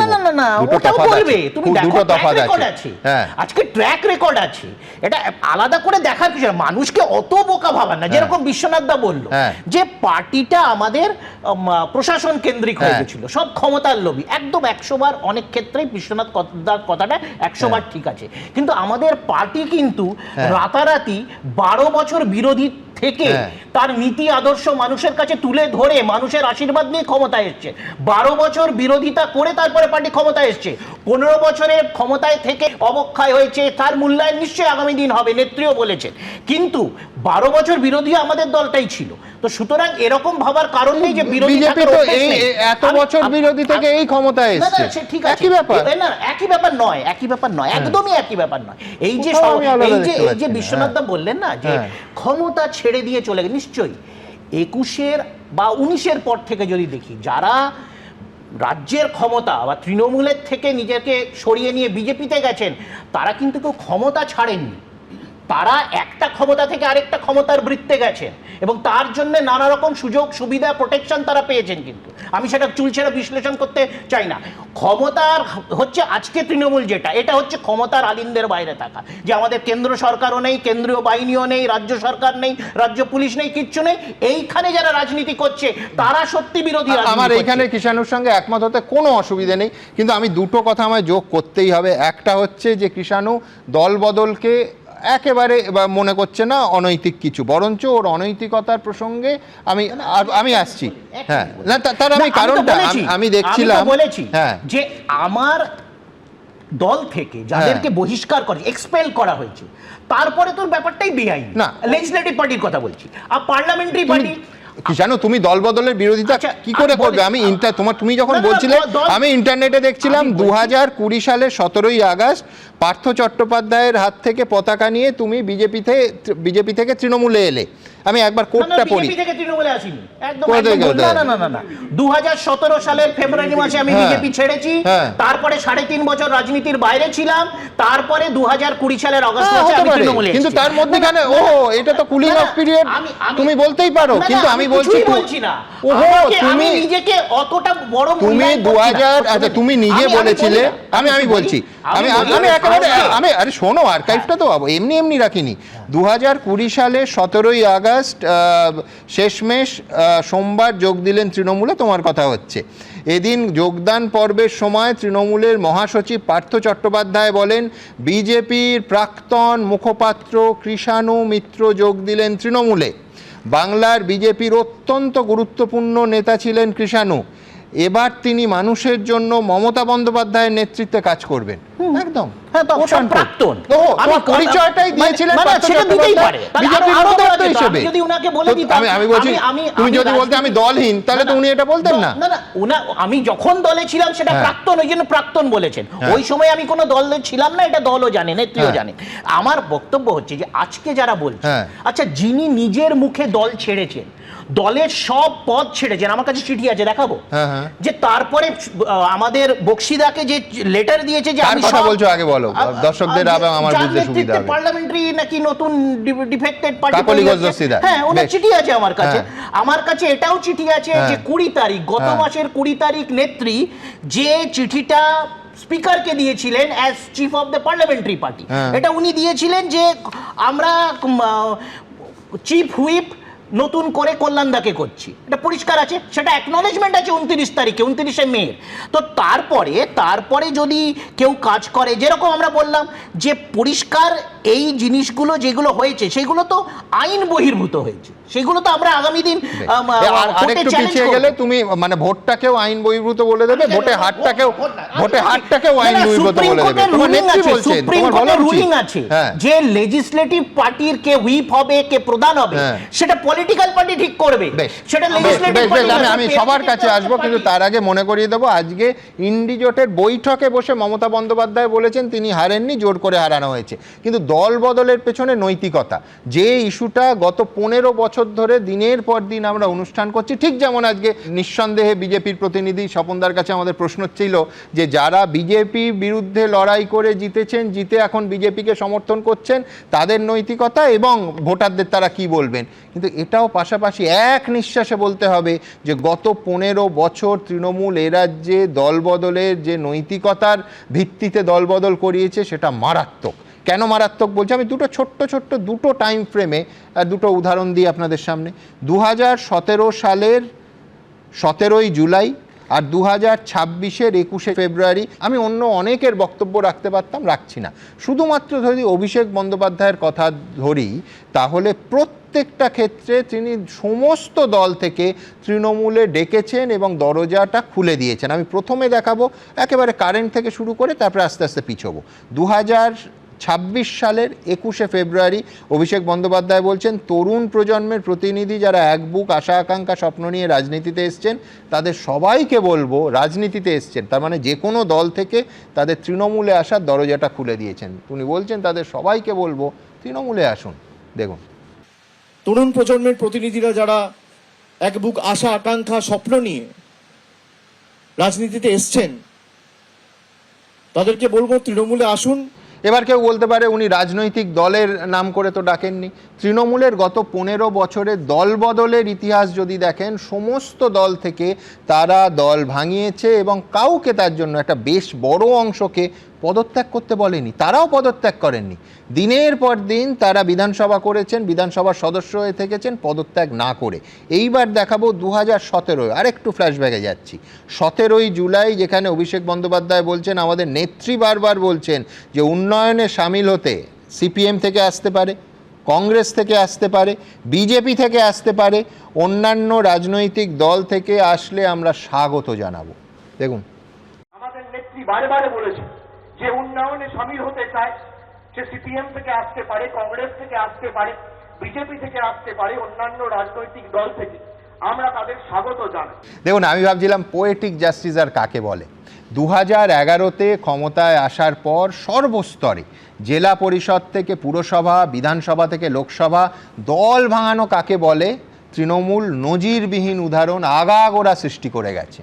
এমনকি কংগ্রেসের একটি মাত্র ঝালদা পুরসভা, বামেদেরও একটি মাত্র তাহেরপুর পুরসভা, সেগুলো জোর করে, কখনো পুলিশ নামিয়ে, কখনো মানুষের মৃত্যু হয়েছে তার জন্য তৃণমূল দখল করেছিল। সাগরদিঘির বাইরন বিশ্বাসকে ভাঙিয়ে নেওয়া তো মিথ হয়ে গেছে। আর ভোটে গোহারা হারার পর সেই মমতা বন্দ্যোপাধ্যায় ইন্ডিজোটের মিটিংয়ে গিয়ে বিরোধী ঐক্যের কথা বলছেন, একের বিরুদ্ধে এক ফর্মুলা নিয়ে কথা বলতে চাইছেন। কিন্তু যথারীতি বৈঠকের আগে অরবিন্দ কেজরিওয়ালের সঙ্গে আলাদা বসেও গেলেন। সে যাই হোক, আজ তো কার্যত মমতা অভিষেকের ঝুলি শূন্য। না আছে প্রচুর বিধায়ক, না আছে প্রচুর সাংসদ, না আছে সরকার, না আছে ক্ষমতা। এহেন দলকে কংগ্রেস কতটা পাত্তা দেবে? আমার পরবর্তী বক্তা কংগ্রেসের সুমন রায়চৌধুরী। দেখুন, মমতা বন্দ্যোপাধ্যায় ইন্ডিয়া ব্লকের মিটিংয়ে গেছেন, বসেছেন। আজকে মমতা বন্দ্যোপাধ্যায়ের কাছে বিধানসভাতে তার সাথীরাও তাকে ছেড়ে চলে গেছে, তার সাংসদরাও তাকে ছেড়ে চলে যাচ্ছেন, সেটা তার ব্যাপার। এটা একটা রাজনৈতিক সৌজন্য। কেউ আমার কাছে এসে থাকলে তাকে এক টেবিলে বসতে দেওয়া, কারণ তিনি তো একজন প্রাক্তন বাংলার মাননীয়া, যিনি কংগ্রেসকে টুকরো টুকরো করেছেন 98 সালের পর থেকে। কিন্তু আবার আরেকটা ডাইমেনশনও আছে। গণতন্ত্রের যে নতুন রূপ ভারতীয় জনতা পার্টি দেখাতে চাইছে, সেই ব্যাপারে বাংলার মানুষকে সাবধান থাকতে হবে। তাই জাতীয় কংগ্রেসের কিন্তু ট্যাগলাইন বিজেপি হটাও দেশ বাঁচাও, এটার থেকে কিন্তু আমরা সরে আসছি। তৃণমূলকে সঙ্গে নিয়ে না নিয়ে। এবার আসি মমতা বন্দ্যোপাধ্যায়ের কথা। মমতা বন্দ্যোপাধ্যায় এখন একজন ব্যক্তি, তিনি গেছেন। অভিষেককে বাদ দিও না। আচ্ছা, রাখলাম ভাইপোকে, পিসিআর ভাইপোকে আলাদা করব না। দেখুন, বিজেপি যেভাবে সংবিধানকে ধ্বংস করেছে, রাহুল গান্ধী সারা ভারতবর্ষে যেভাবে লড়াই করছে, এখানে বলতো না তৃণমূলের মুখপাত্ররা, সেই বিজেপির ঘোড়া টকবক টকবক করে ভারতবর্ষে ঘোরে বাংলায় এসে থেমে যায়। অশ্বমেধের ঘোড়াকে একমাত্র মমতা বন্দ্যোপাধ্যায় রুখে দেন। যাই হোক, এসব কথা উনি বলিয়েছেন এবং বলেছেন। উনি দিল্লি গেছেন, বসেছেন, পাশে থেকেছেন, অরবিন্দ কেজরিওয়ালের সঙ্গে স্বভাবসুলভভাবে আলাদা মিটিংও করেছেন। আমাদের কোনো, বিশ্বাস করুন, মাথা ব্যথা নেই। আমাদের মাথা ব্যথা, জাতীয় কংগ্রেসের মাথা ব্যথা সংবিধানকে রক্ষা করা। তার জন্য রাহুল গান্ধী লড়াই করছেন। কিন্তু এর আগে সুমন, যখন আপ ইন্ডি জোটে খুব বেশি রকম করে আছে, তখন তোমরাই অভিযোগ তুলেছো যে জোটের মধ্যে জোট করছেন মমতা বন্দ্যোপাধ্যায়, কখনো অখিলেশ, কখনো আপকে সঙ্গে নিয়ে কংগ্রেস বিরোধী একটা জোট গঠন করছেন, তোমরাই বলেছো। আমরা তো বলেছি, যেটা করেছিল সেটা বলেছি। এখন ওনাকে নিয়ে কিছুই বলছি না, কারণ ওনার তো কিছুই নেই। না ওনার বিধানসভা আছে, না ওনার সাংসদরা গিয়ে পার্টি করছে, বিজেপির সাংসদ ক্যাবিনেট মন্ত্রীদের বাড়িতে ডিনার করছে, উনি একা ভাইপোকে নিয়ে ঘুরছেন। ওনাকে নিয়ে আলোচনা করার কোনো জায়গা নেই। দেখুন, ইংরেজিতে একটা কথা আছে, হিস্ট্রি রিপিটস ইটসেলফ। আজকে 98 সালে উনি কংগ্রেসকে ভাঙলেন। দিনের পর দিন কংগ্রেসের নির্বাচিত জনপ্রতিনিধিদের উনি ভাঙিয়েছেন, পুলিশ দিয়ে হুমকি দিয়েছেন। আপনার মনে আছে সুমনদা, আমি প্রতিবাদ করেছিলাম 2023 সালের পঞ্চায়েত নির্বাচনে 8 জন কংগ্রেস কর্মীকে এই তৃণমূলী গুন্ডারা খুন করেছিল। সেই ফুলচাঁদ শেখদের ভুলতে পারি না। তপন কান্দুকে খুন করা হলো, সেই শোকে তার স্ত্রী পূর্ণিমা কান্দু মৃত্যুবরণ করলো।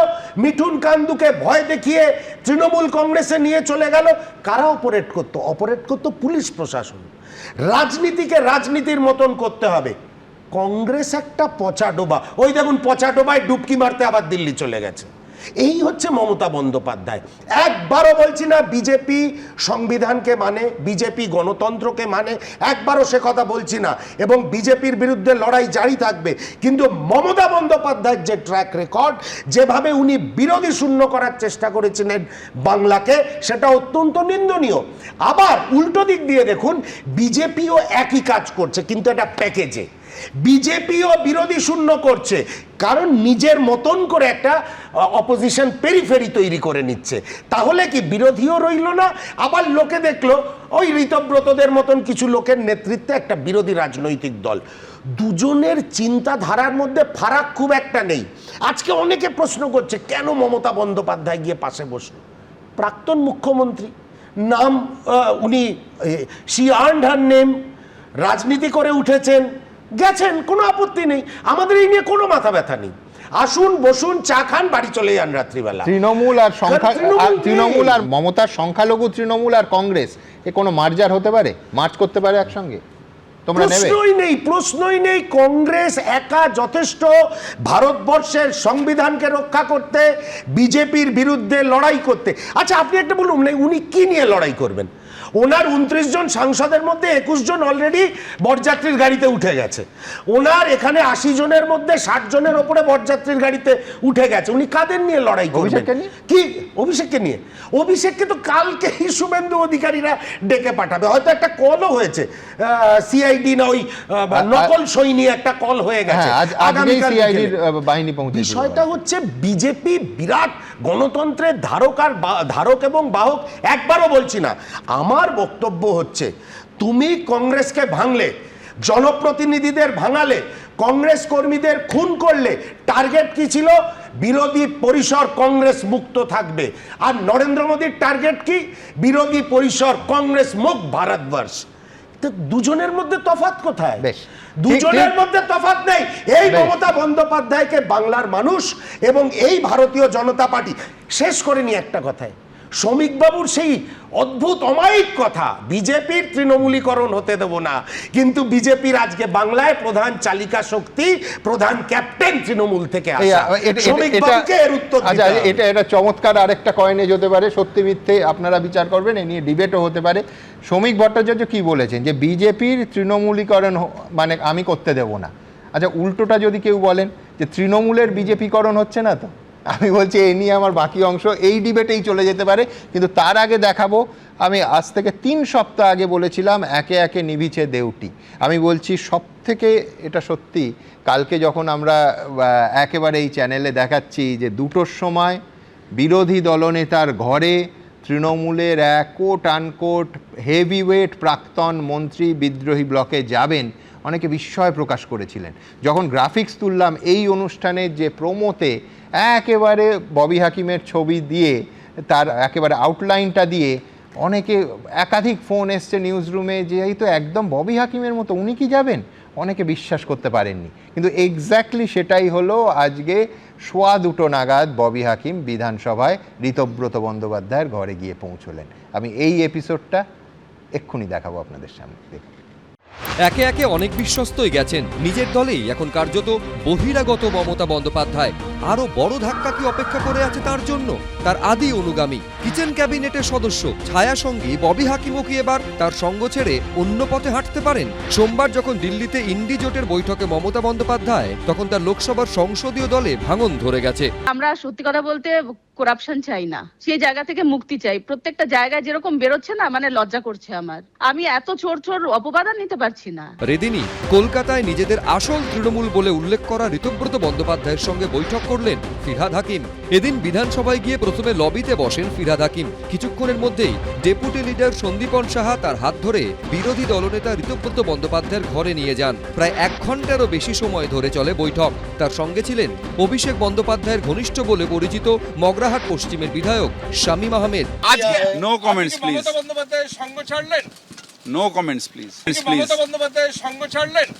No comments please. কলকাতার প্রাক্তন মহানাগরিক, রাজ্যের প্রাক্তন গুরুত্বপূর্ণ মন্ত্রী বিধায়ক ববিদা এসেছিলেন, অনেকেই ছিলাম আমরা, আলাদাও কথা হয়েছে। ববিদার সঙ্গে আমার অনেক পুরনো পরিচয়। যারা মমতাদির সঙ্গে দীর্ঘদিন ছিলেন বা যারা মমতাদিকে ভালোবেসেছেন বা উল্টে যারা মমতাদি যাদের ভালোবেসে উজাড় করে তাদের দায়িত্ব দিয়েছেন, তাদের অন্তত সেই মহিলা এইটুকু আশা করতে পারেন যে তারা অন্তত আমার সঙ্গে থাকবে। এদিকে সূত্রের খবর, বিধানসভায় তৃণমূলের বিদ্রোহী বিধায়কের সংখ্যা বেড়ে 64 হতে পারে। সংখ্যা আরো বাড়বে। আজকে কোনো সিগনেচার হয়নি। মাননীয় স্পিকার যখন আসবেন, আরো যারা চিঠি দিতে চান, যারা সেটা আমরা আলোচনা করে আমরা বসে আলোচনা করব। সব মিলিয়ে মহা সংকটে মমতা বন্দ্যোপাধ্যায়। ঘুরে দাঁড়ানোর আদৌ কি কোনো জায়গা আছে?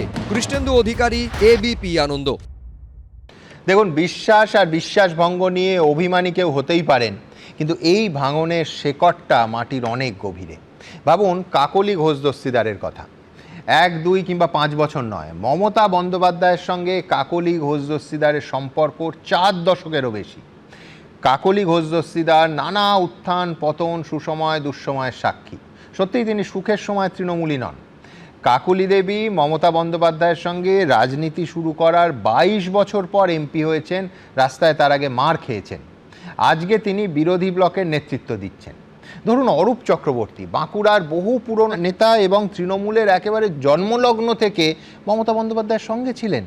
মমতা বন্দ্যোপাধ্যায়ের কিচেন ক্যাবিনেট হিসেবে যাদের ধরা হতো, তার সদস্য চিরকাল ববি হাকিম, প্রায় বাড়ির সদস্য, তার থেকেও হয়তো কোনো ক্ষেত্রে বেশি।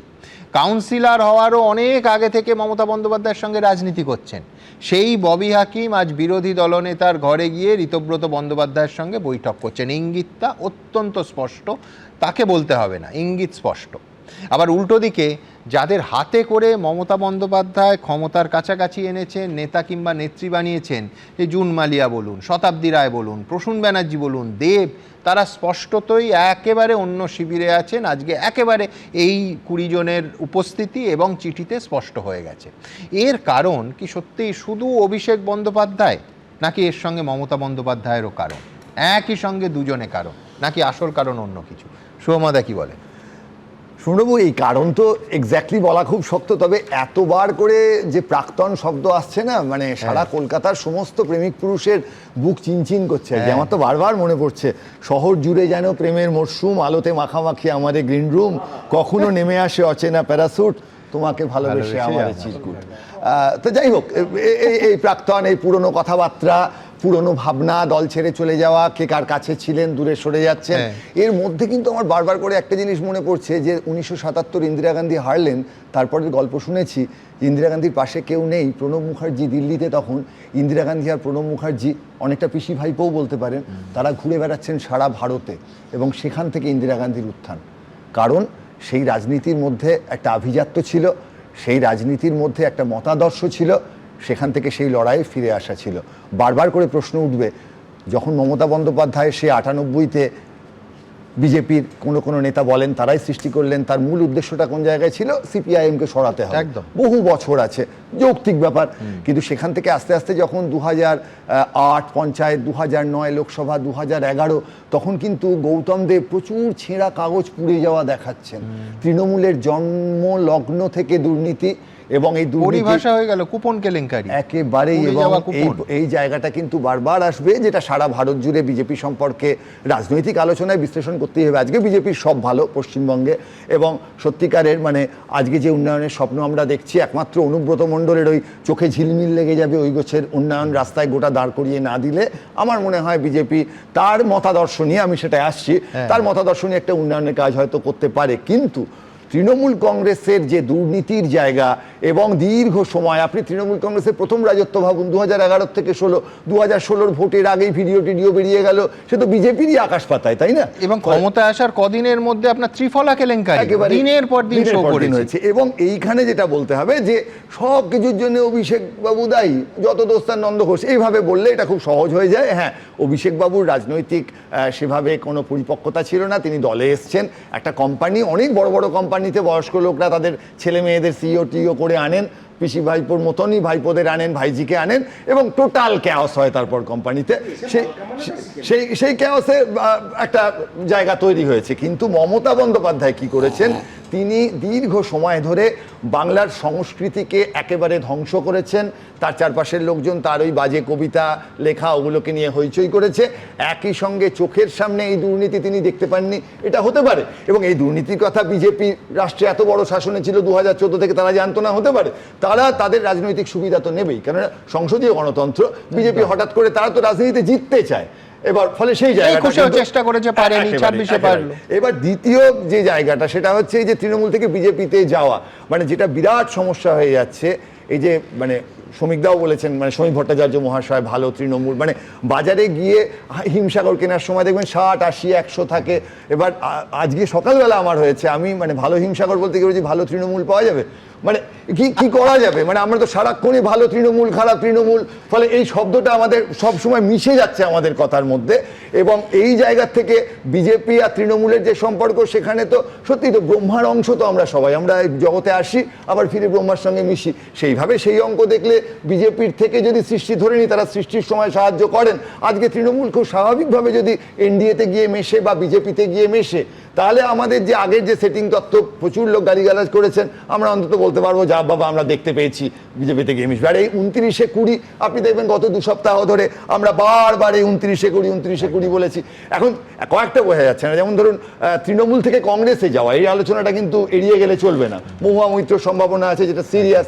বাইরন বিশ্বাস এখন কোন দলে এটা তো জানি না, উনি কি ঋতব্রত দলে যোগ দিয়েছেন? মানে এই যে তৃণমূল এবং কংগ্রেসের মধ্যে এবং আবোল তাবোল কথা বলা পশ্চিমবঙ্গের রাজনীতিতে উনি যে জায়গায় তুলে নিয়ে গেছেন, সেটা একেবারে তৃণমূলের ভাবনা চিন্তাকে অতিক্রম করে। ফলে তিনি কি করছেন? এবার আরেকটা যেটা আসছে, সেটা হচ্ছে বিশ্বনাথ দা একটা আশঙ্কার কথা। আপনি বলছেন যে কোনো দলেরই বাইরন সম্পদ হতে পারে। বিশ্বনাথ দা একটা জায়গায় বললেন 2000 কোটির তহবিল। বিশ্বনাথ দা, ওটা তো আপনি যেগুলোই আমাদের ইলেকটোরাল বন্ড বা শুধু ওটা হচ্ছে সরকারি 1600, সুদ নিয়ে এখন 1800, হ্যাঁ 2000 এর পরেও আছে। কিন্তু এটা তো 2000 কোটির, এটা তো 2000 কোটির তহবিল শুধু নয় বিশ্বনাথ দা। ফলে এই তহবিলটা যদি লক্ষ কোটি টাকারও হয়, যদি সেটা একটা সমান্তরাল অর্থনীতির জায়গা হয়, সেই জায়গাটা কিন্তু এই যে তৃণমূল বিজেপি যাতায়াত, এই জায়গার ক্ষেত্রে অত্যন্ত গুরুত্বপূর্ণ। আমি শুধু একটা কথা বলছি, বিজেপির দিক থেকে যে বক্তব্যটা বারবার থাকবে, এটা তো সত্যিই থাকবে, আইনের পথে চলবে এবং সেই নিয়মে তৃণমূলের পথে চলবে, বিজেপির পথে চলবে, ট্রেনের পথে চলবে। কিন্তু মাঝে মাঝে ওই ট্রেন লাইনের পাশে বা ট্রেন লাইনের পাশের গলিতে যে একটা হালকা গুমটি টুমটিগুলো ছিল না, সেগুলো কিন্তু আর, তাদের যে হকারগুলো কিন্তু আর পথে নামতে পারবে না। হকার উচ্ছেদ, তার পেছনে যুক্তি থাকবে, পক্ষে থাকবে, বিপক্ষে থাকবে। কিন্তু একটা মতাদর্শের দল, উদাহরণ হিসেবে যেমন বিজেপি মতাদর্শ ভিত্তিক দল, তারা ভীষণভাবে সফল হয়েছে এবং আবেগ আর মতাদর্শ মিলে গিয়ে কিন্তু তারা সফল হয়েছে।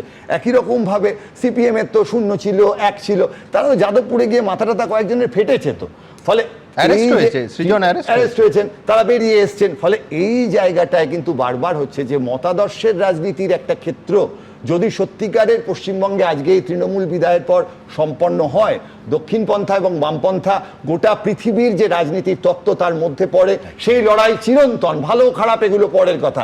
কিন্তু তৃণমূল কংগ্রেসের অস্তিত্ব যে ব্যাপারটা, এটা মিটে গেলে না, মানে তৃণমূল নিয়ে আর বেশি আলোচনা না করতে হলে একটা সময় কিন্তু আমরা সত্যি দক্ষিণপন্থী বনাম বামপন্থী এই সিরিয়াস রাজনীতির জায়গায় পশ্চিমবঙ্গে পৌঁছতে পারবো। মানে আরেকটা বিরোধী দলের অবস্থান যত তাড়াতাড়ি, আপনি সোজা কথা, মানে যত তাড়াতাড়ি তৃণমূল মিটে যাবে ইত্যাদি, তখন আর একটা সত্যিকারের বিরোধী দলের জন্মের সম্ভাবনা আছে, সেটা যদি হয় শক্তিশালী হওয়ার সম্ভাবনা আছে। সেটা এই বামপন্থী বা কংগ্রেসরা কোন জায়গায় আসে। কিন্তু এখানে একটা বিষয়, লাস্ট কথা, সেটা হচ্ছে যে এই যে সাজানো খেলাগুলো চলছে, অর্থাৎ ঋতব্রত বাবু বিরোধী না গঠনমূলক বিরোধী না কি, মানে আজকে যেমন এনডিএতে 20 জন যখন জয়েন করলেন, এই রাজনীতিটা কিন্তু পরিষ্কার আমাদের বুঝতে শুরু হচ্ছে। কিন্তু পশ্চিমবঙ্গের যে বিরোধী ওই 60 জন, সেটা না ধরে আমরা বলি যে রেকর্ড হলো 251 1987-তে বামফ্রন্ট সরকার, এবার বিজেপি 208 যোগ 60 ঋতব্রত বাবু নিয়ে, এই 268 রেকর্ড এর পরবর্তীকালে কে ভাঙতে পারেন আমাদের দেখার বিষয়। বেশ,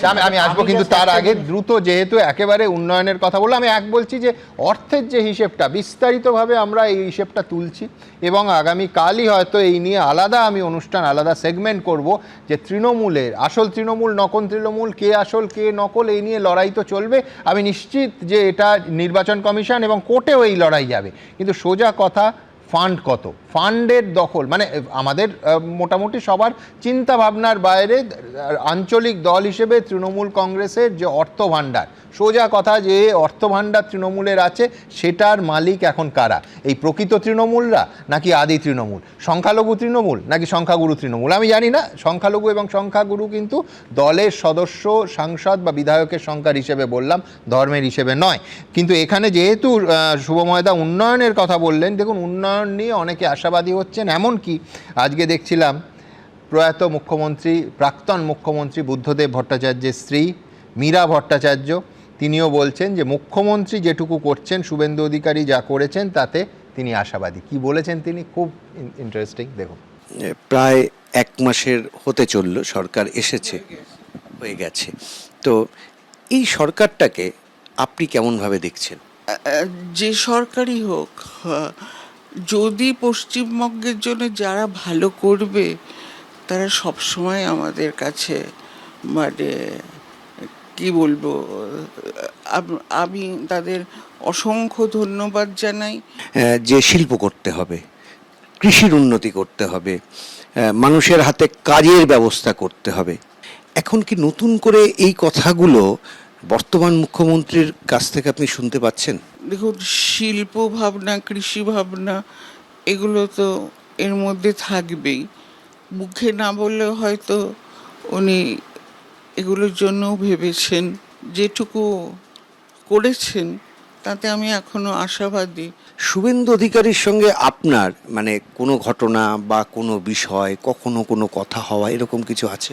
যখন ওনার বডিটা নিয়ে যাওয়া হলো অ্যাসেম্বলিতে, তখন উনি আমার কাছে এসে বলেছিলেন, আপনার যদি কোনোদিন কোনো রকম অসুবিধা হয়, কোনো কিছু মনে হয়, আপনি আমাকে নিশ্চয়ই বলবেন।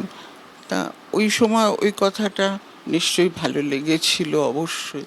এই নতুন মুখ্যমন্ত্রীর কাছে আপনার কি বার্তা থাকবে? যে উনি রাজ্যটাকে একেবারে কলুষ মুক্ত করুন, বাংলাটাকে এগিয়ে নিয়ে চলুন, কৃষি, শিল্প, অন্য সমস্ত দিকগুলো উনি নজর দিয়ে সেগুলো এগিয়ে নিয়ে যাওয়ার চেষ্টা করুন। আমি দ্রুত একবার দেখবো যে গোটা দিন যা হলো, তা থেকে আবার বলছি, বেনিফিশিয়ারির তত্ত্ব যদি রাখি, সামনে লাভ এক এবং একমাত্র বিজেপি, এবং ছোটখাটো নয়, বিপুল রাজনৈতিক লাভ। দেখুন, বিধানসভা পুরসভার পর এবার আরো বড় ধাক্কা খেলেন মমতা বন্দ্যোপাধ্যায়। সংসদেও ভেঙে খান খান হয়ে গেল তার দল, আর সেটা হলো মমতা বন্দ্যোপাধ্যায় নিজে দিল্লিতে থাকাকালীন। এটাই তৃণমূলের ভবিতব্য, এটাই তৃণমূলের হওয়ার ছিল, সেটাই হচ্ছে। তার কারণ হচ্ছে মমতাকেই মানুষ মেনে নিতে পারছে না। রাজ্যে জমি হারিয়ে মমতা বন্দ্যোপাধ্যায় দিল্লি গেছিলেন ইন্ডি জোটে দর কষাকষির একটা শেষ চেষ্টা করতে, কিন্তু সেই সময় সংসদের তৃণমূলের ভাঙনে একেবারে গুরুত্বহীন হয়ে পড়লেন তিনি। বাংলায় একটা প্রবাদ আছে যে ঠেলায় পড়লে বেড়াল গাছে ওঠে। আজকে আপনি কংগ্রেসের হাতে পায়ে ধরছেন। আমরা বলেছিলাম যে তৃণমূল কংগ্রেসকে সর্বভারতীয় ক্ষেত্রে কংগ্রেসের কাছে আত্মসমর্পণ করতে হবে, আজকে করছে। আজকে আপনি ইন্ডিয়া জোটের পাশে দাঁড়িয়ে তার পাপের প্রায়শ্চিত্ত করছেন। আপনার তৃণমূল এবং আপনার দলের মুখোশ খুলে পড়েছে। লোকসভায় এনডিএকে সমর্থনের কথা ঘোষণা করে দিলেন 20 জন বিদ্রোহী তৃণমূল সাংসদ। সূত্রের খবর, রাজ্যসভাতেও তৃণমূলের 13 জন সাংসদের মধ্যে 9 জনই বিদ্রোহী হতে চলেছেন। আমার ধারণা বাড়বে। ইচ্ছার ঐক্যের এই যে যারা ইচ্ছার ঐক্য প্রকাশ করছেন, এই ইচ্ছা সংক্রমিত হচ্ছে, স্বাভাবিকভাবে আমার ধারণা এই সংখ্যা বাড়বে। এখন প্রশ্ন হলো, এবার কি? পর্যবেক্ষকদের মতে সংসদে তৃণমূলের এই বিদ্রোহে বিজেপি নেতৃত্বাধীন এনডিএর অনেকটাই ফায়দা হবে। রাঘব চাড্ডা সহ 7 জন সাংসদ আম আদমি পার্টি ছেড়ে বিজেপিতে যোগ দেওয়ার পর রাজ্যসভায় বিজেপি নেতৃত্বাধীন এনডিএর সাংসদ সংখ্যা বেড়ে হয়েছে 145। 250 আসনে রাজ্যসভায় বিল পাশ করাতে সেখানে দরকার 2/3 সংখ্যাগরিষ্ঠতা, অর্থাৎ 163 জন সাংসদ। বিশেষজ্ঞদের মতে সুখেন্দু শেখর রায়ের পথে হেঁটে তৃণমূলের বিদ্রোহী রাজ্যসভার সাংসদরা ইস্তফা দিলে সেই আসনগুলোতে ফের ভোট হবে। বর্তমানে এ রাজ্যে বিজেপির যা বিধায়ক সংখ্যা, তাতে রাজ্যসভায় সহজেই নিজেদের প্রার্থীকে জেতাতে পারবে বিজেপি। সেক্ষেত্রে 2/3 সংখ্যাগরিষ্ঠতার আরও কাছে পৌঁছে যাবে বিজেপি। 543 আসনের লোকসভায় 2/3 আসন মানে 362। বর্তমানে বিজেপির সাংসদ সংখ্যা 240 আর এনডিএর সাংসদ সংখ্যা 292। এবার তৃণমূলের 20 জন বিদ্রোহী সাংসদ বিজেপি নেতৃত্বাধীন এনডিএকে সমর্থন দেওয়ার কথা ঘোষণা করলেন, অর্থাৎ এনডিএর সংখ্যা বেড়ে হলো 312, যার জেরে আগামী দিনে লোকসভায় বিল পাশ করাতে বিজেপির আরও সুবিধা হবে। এই মুহূর্তে এনডিএর যা সংখ্যা 292-এর মতো, তাই দিয়ে কিন্তু ওয়ান নেশন ওয়ান ভোট বা উইমেন্স রিজার্ভেশন বিল এগুলো পাশ করানো তাদের পক্ষে সম্ভব নয়। বিজেপি যদি তৃণমূলের একটা ভালো পরিমাণ সাংসদের সমর্থন পায়, একটা ব্লক হিসেবে থাকবে, তাদেরকে বিজেপির মধ্যে ঢুকতে দেওয়া হচ্ছে না, বিজেপি তার শুদ্ধতা রক্ষা করছে, অন্যদিকে তারা আবার বিজেপিকে সমর্থনও জানিয়ে যাচ্ছে। এক অদ্ভুত পরিস্থিতিতে সবটাই বিজেপির লাভ। অর্থাৎ রাজ্যসভা কিংবা লোকসভায় তৃণমূল সাংসদদের বিদ্রোহের ফলে আখেরে লাভ হবে বিজেপির। দেখুন, আজ তদন্তর ফ্রন্টে প্রচুর খবর আছে এবং রীতিমতো বড় বড় খবর, কিন্তু তার আগে এই নিয়ে আপনারা কি বলছেন? আপনারা জানেন Facebook, YouTube, x, Insta, thread সমস্ত জায়গায় কিছু মন্তব্য থাকে, কত শতাংশ মানুষ কি বলছেন। মমতা বন্দ্যোপাধ্যায় যেদিন ইন্ডি জোটের বৈঠকে, সেদিনই সংসদে ভেঙে খান খান তৃণমূল। ইন্ডি জোটে আর কোনো গুরুত্ব থাকবে মমতা বন্দ্যোপাধ্যায়? 18% মনে করছেন এখনও গুরুত্ব থাকবে, 80% মনে করছেন থাকবে না, বলতে চাননি 2%। লোকসভায় আলাদা ব্লক তৈরি করে এনডিএকে সমর্থনের কথা ঘোষণা করলেন 20 জন বিদ্রোহী তৃণমূল সাংসদ। জাতীয় দলের তকমা হারানোর পর জাতীয় রাজনীতি থেকে কি উবে যাবে মমতা বন্দ্যোপাধ্যায়ের তৃণমূল? উবে যাবে মনে করছেন 85% লোক, যাবে না মনে করছেন 14%, বলতে চাননি 1%। মেয়র পদে ইস্তফার পর বিদ্রোহী ঋতব্রত সন্দীপনদের সঙ্গে বৈঠক ফিরহাদ হাকিমের। বিশ্বস্ত ববিও কি এবার বিদ্রোহী শিবিরেই যাবেন? 91% মানুষ মনে করছেন তিনি বিদ্রোহী শিবিরেই যাবেন, যাবেন না মনে করছেন 7% লোক, বলতে পারবো না বলছেন 2%। জালে শিষ্য জাহাঙ্গীর, সই জালিয়াতি কাণ্ডে অভিষেককে কালই হাজিরা দিতে বলে সিআইডির 3য় নোটিশ। এবার না এলে কি কড়া ব্যবস্থা নিতে চলেছে সরকার? সরকার কড়া ব্যবস্থা নিতে চলেছে বলে মনে করছেন 79%, 19% তা মনে করছেন না, 2% বলতে চাননি। সরাসরি মন্তব্যে আসবো। আনন্দময় চৌধুরী বলছেন, মনে হচ্ছে শেষ পর্যন্ত মমতা অভিষেকই একমাত্র তৃণমূলে থাকবে। শর্মিষ্ঠা দত্ত লিখছেন, পতন আটকানো যাবে না, এই সত্য যত তাড়াতাড়ি তৃণমূল নেত্রী মেনে নেবেন ততই মঙ্গল। সৈকত বর্মন লিখছেন, নীতি নির্ভর দল হলে একসঙ্গে এতজন বিদ্রোহী হতো না, পুরো দলটাই মুনাফা নির্ভর। প্রবাল ঘোষ লিখছেন, মমতা অভিষেকের নেতৃত্বে যে গোটা দলটারই আস্থা নেই সেটা স্পষ্ট হচ্ছে। সুভাষ ঘোষ যা লিখছেন, নেত্রী এখন তাসের ঘরে সাম্রাজ্ঞী। ঠিক এইখান থেকে অবশ্যই অরূপ বিশ্বাস, আজকে পুলিশ তাকে খুঁজছে এবং রীতিমতো তল্লাশিতে নেমেছে। পরের প্রতিবেদন। এই দুজনকে সবসময় দেখা যেত মমতা বন্দ্যোপাধ্যায়ের দুপাশে, দলীয় অনুষ্ঠান হোক কিংবা সরকারি অনুষ্ঠান। একদিকে ববি হাকিম, অন্যদিকে অরূপ বিশ্বাস। কিন্তু ভোটে বিপর্যয়ের পর এখন যখন ববি হাকিম মমতা বন্দ্যোপাধ্যায়কে ছেড়ে যাবেন কিনা তা নিয়ে জোর জল্পনা, তখন অরূপ বিশ্বাসকে হন্যে হয়ে খুঁজছে পুলিশ। ক্ষমতায় থাকা আর ক্ষমতা হারার মধ্যে এই ফারাক। মেসিকাণ্ডে মহাবিপাকে পড়েছেন প্রাক্তন ক্রীড়ামন্ত্রী অরূপ বিশ্বাস।